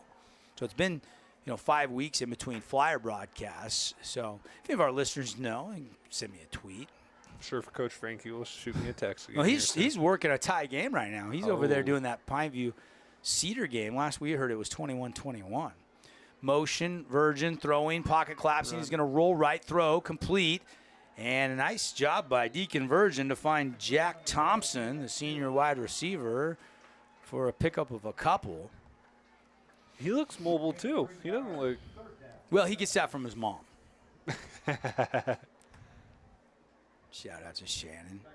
I've known Deacon since he was this big. Okay. And kind of like you were mentioning, the backup quarterback for and he's going to be tall. He's got a chance to be 6'6", 6'7", and put some frame on. His dad played college football at Millsap.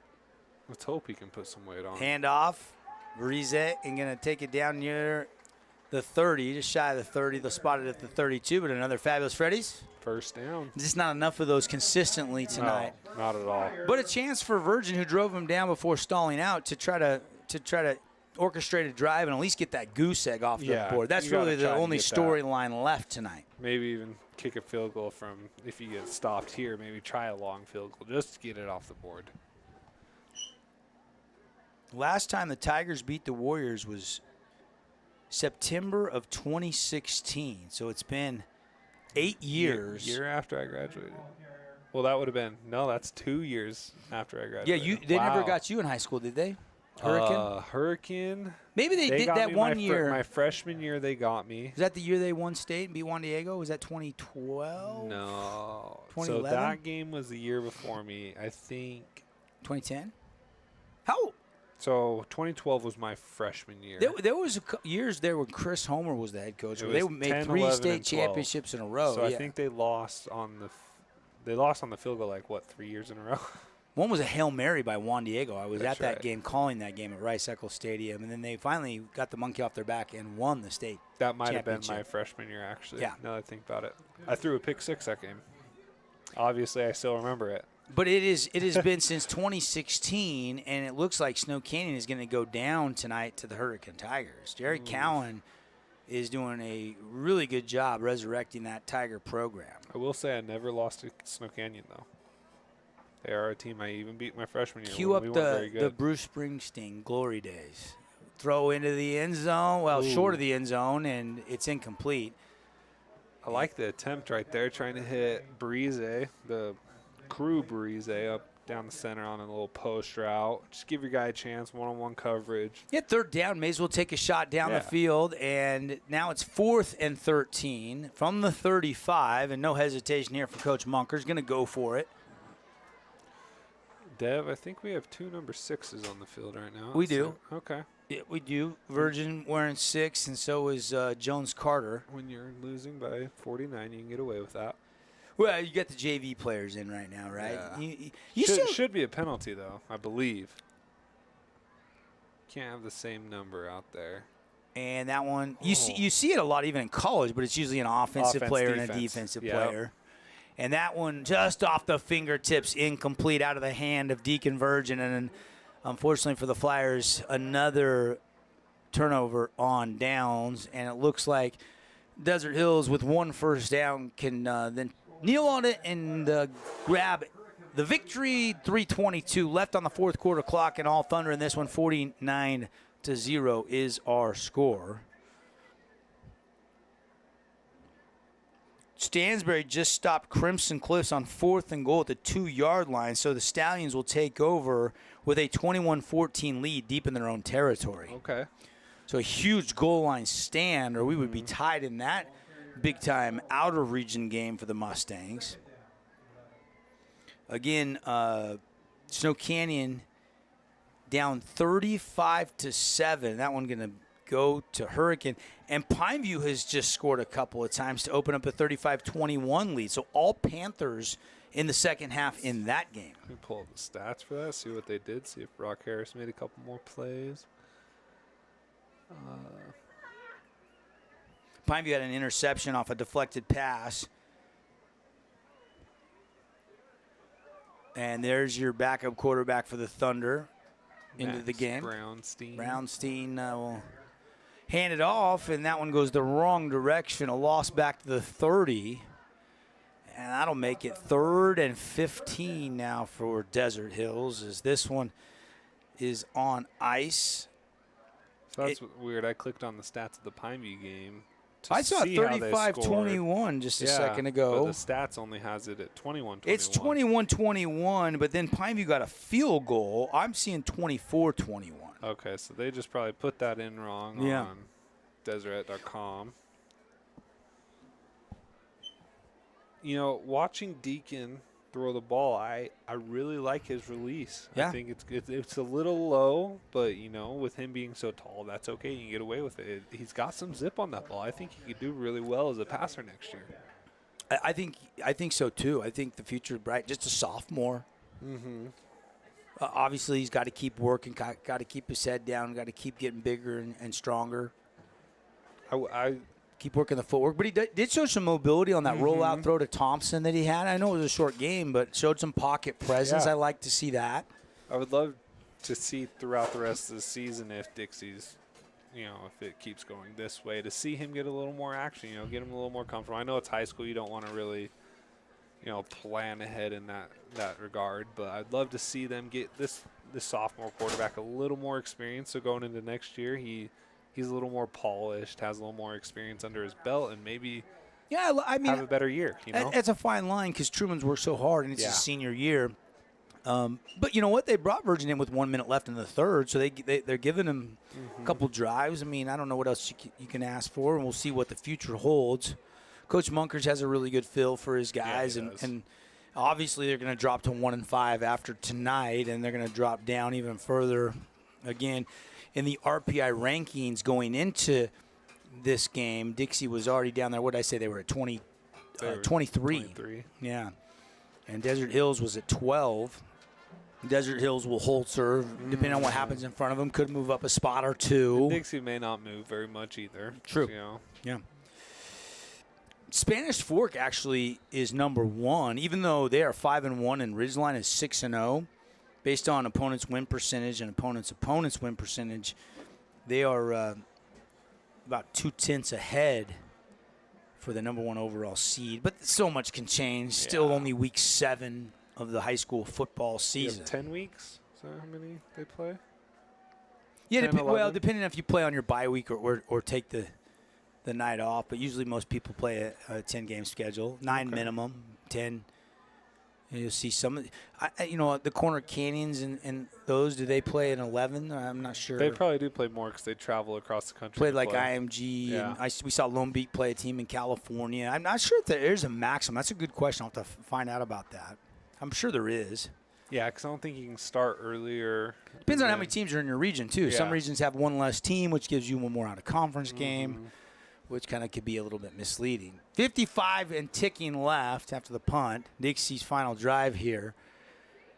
And this one will be on ice, and Flyer fans will go home disappointed. And the Thunder fans coming off the bye pick up a region win. Feels good to get that loss out of their mind now to Crimson. And a run and a tackle from the backside. Tackle made by number 47 for the Thunder, Colton Hopper. That was Brise on the carry. Loss of 1. And this will probably, I don't think they have to snap it here. Yeah, I think Coach Monker is just going to let it run. He doesn't seem to be signaling anything into his quarterback. Yeah, got the headset off. He's ready to call it a game. Yeah, we're getting some viewers saying Crew and Castle's numbers are swapped, but our roster is saying 9 and 27 the way we've been saying all night. But if that's wrong, we do apologize, but that's what we have in our roster here. And that'll do it for the ball game. All Thunder tonight, 49-0. We'll take a timeout. We'll come back. We'll have a Johnson Pediatric Dentistry post-game show, clean it all up, hand out some awards, thank some sponsors, and put a bow on this one. Thunder win it going away tonight and get the shutout on defense. Nets on Fire is the place to hoop in Southern Utah. Elevate your game with group or individual training with elite coaching. Hustle to netsonfire.org to learn more and see why so many rising stars hoop at Nets. Nets on Fire, building champions on and off the court. House of Jump is Southern Utah's only indoor trampoline park and your only place to jump, dunk, and dodge.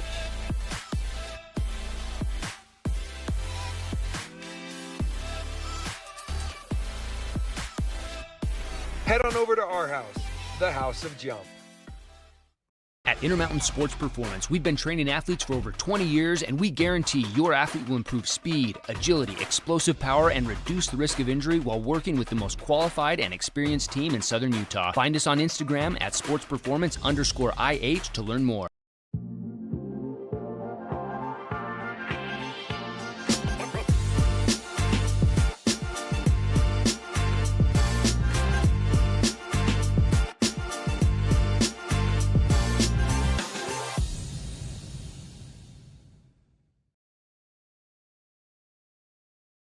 Welcome back, everybody. Both teams finishing up with handshakes. Desert Hills wins it 49-0.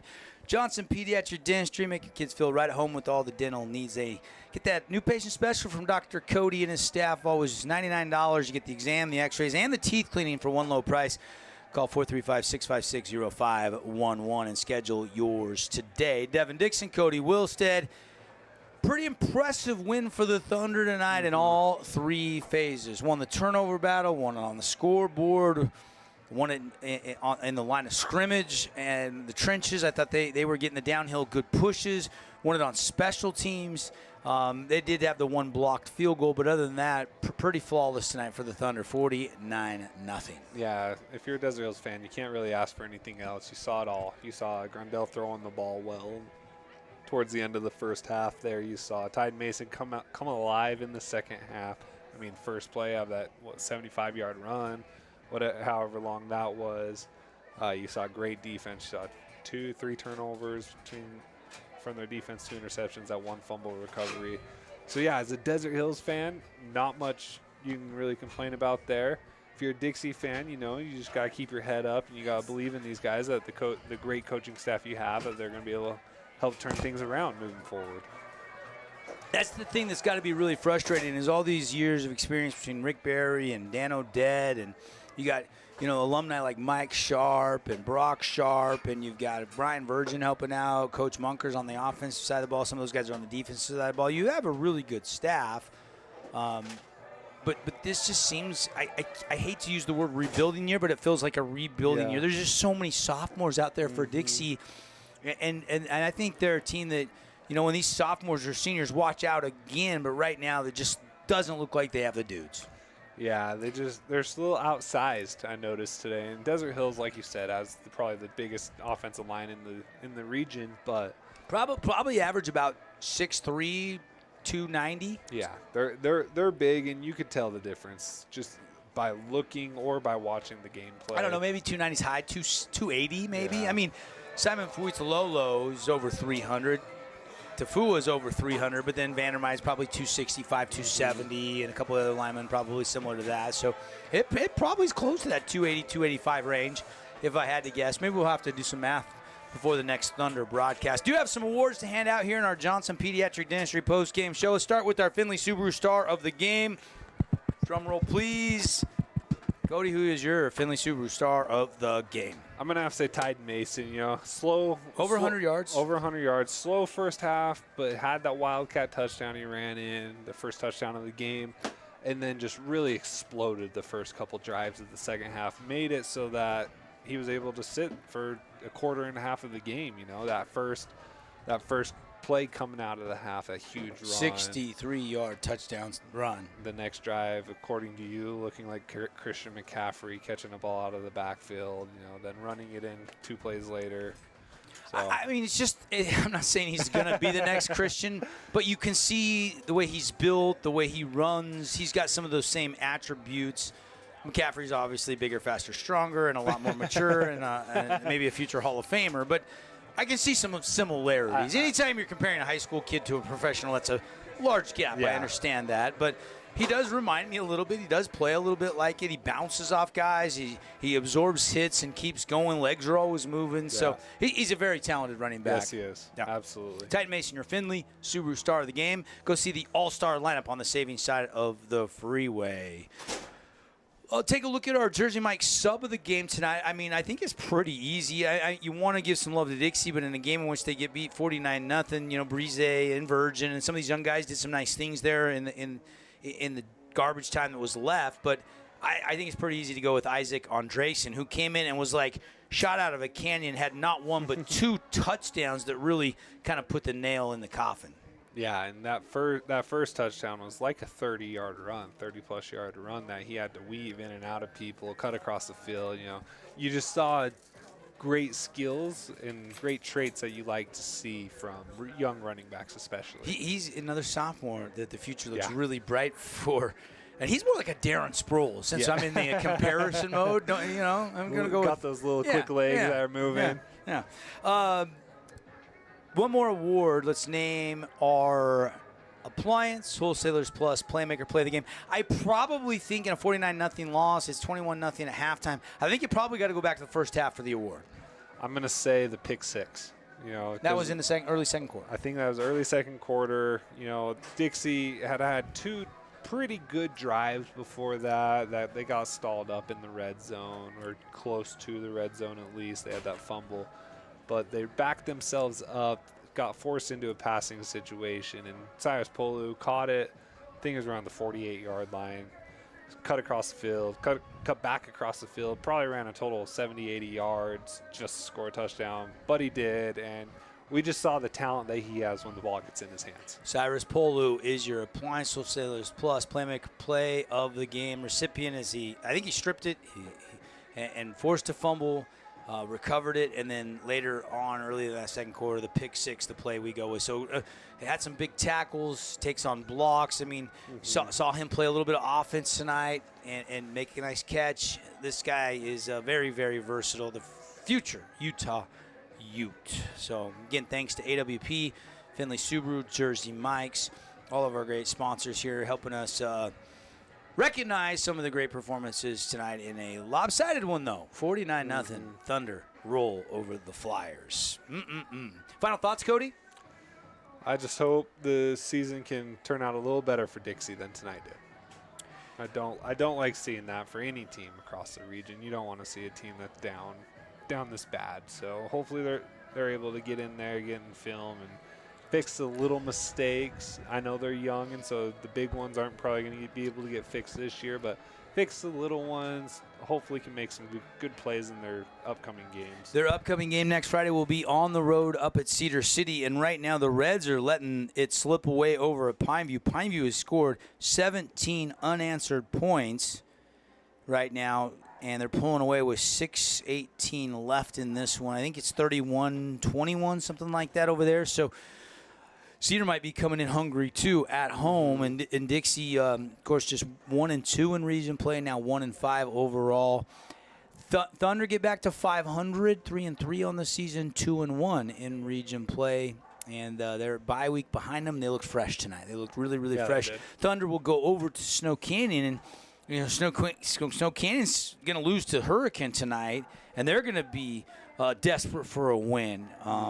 So that'll be the match. And then the other game next Friday night will be Hurricane at Crimson. So Hurricane at Crimson, Desert Hills at Snow Canyon, and Dixie at Cedar. Those are your matchups next week. Don't call it crazy until we see the game. I could be very delusional. Expect the unexpected, I could be very delusional, but I like Hurricane next week, personally. Sneaky pick there. Just, as a team, you kind can of that always surprise spot. Overlook them. They know Hurricane's all right this year, but I don't know if Coach Wayne and Coach Stokes will let those guys take their guard down, but I do like what I'm seeing. I mean, everybody that I've talked to is praising the organization, the play calling, the discipline, the fight, the heart. Everything Hurricane's doing is a giant step forward. I keep saying they're laying the foundation, and now they're starting to frame the house, and it's kind of fun. And Hurricane, I'm feeling like the H-Town fans out there are more excited than they've been in maybe a decade about their football team this year, and there's still a long way to go. Yeah. No, it'll be good if they can get I always forget his last name. Dylan Gabriel? Dylan Gabriel, yeah. No, is it Dylan Gabriel? That's the quarterback? Isn't that the Oregon quarterback? Dylan Gabriel is also the Hurricane quarterback. Is that his name? Yes. Why do I keep forgetting that then? I don't know. So I think if they're able to have him throw the ball successfully. They don't throw it that much. They don't. When I was there, the only downside I saw was his arm strength kind of fizzled out about 20, 25 yards. He would kind of floated after that. And so that was week one That was week one, absolutely. And so I'm hoping that they're able to figure that out a little bit. And if they do that, I think it's dangerous. It is Dylan Gabriel. Yeah. Is that not the Oregon quarterback too? Yeah, transfer from Oklahoma. Yeah, same name. Okay. I don't know if they spell it the exact same. I don't think they do, but I can't believe I forgot that. Yeah. Now, you won't forget that again. No. He's Cody Wilstead. He's got a witty, sharp memory, folks. I'm Devin really Dixon. Good with names. For Gavin Kennardy, Thank you. This has been the Johnson Pediatric Dentistry post-game show. We're going to say goodnight where the Thunder roll 49-0. If everybody wants more coverage tonight from all the region games, get to your radio or jump over to another game. That Pineview Cedar game is still going on in the second half. Crimson trying to come back late against Stansbury. And then 99.5, 95.3, or 93.1 up in Cedar. We'll have the Region 9 wrap-up show built by Bucks Ace Hardware. Also sponsored by our friends at Finley Subaru, Sport Court of Southern Utah, as well as Honolulu Grill and Down East Outlets. You can save 30%. Got a big fall sale going on over there right now. Go check it out at Down East Outlets. We'll say goodnight. Thunder win it 49-0 over Dixie. Have a great weekend, everybody. Make sure and remember, tomorrow night, Fan Sports Network, Utah Tech pregame coverage at 6, kickoff at 7. It's homecoming against Abilene Christian.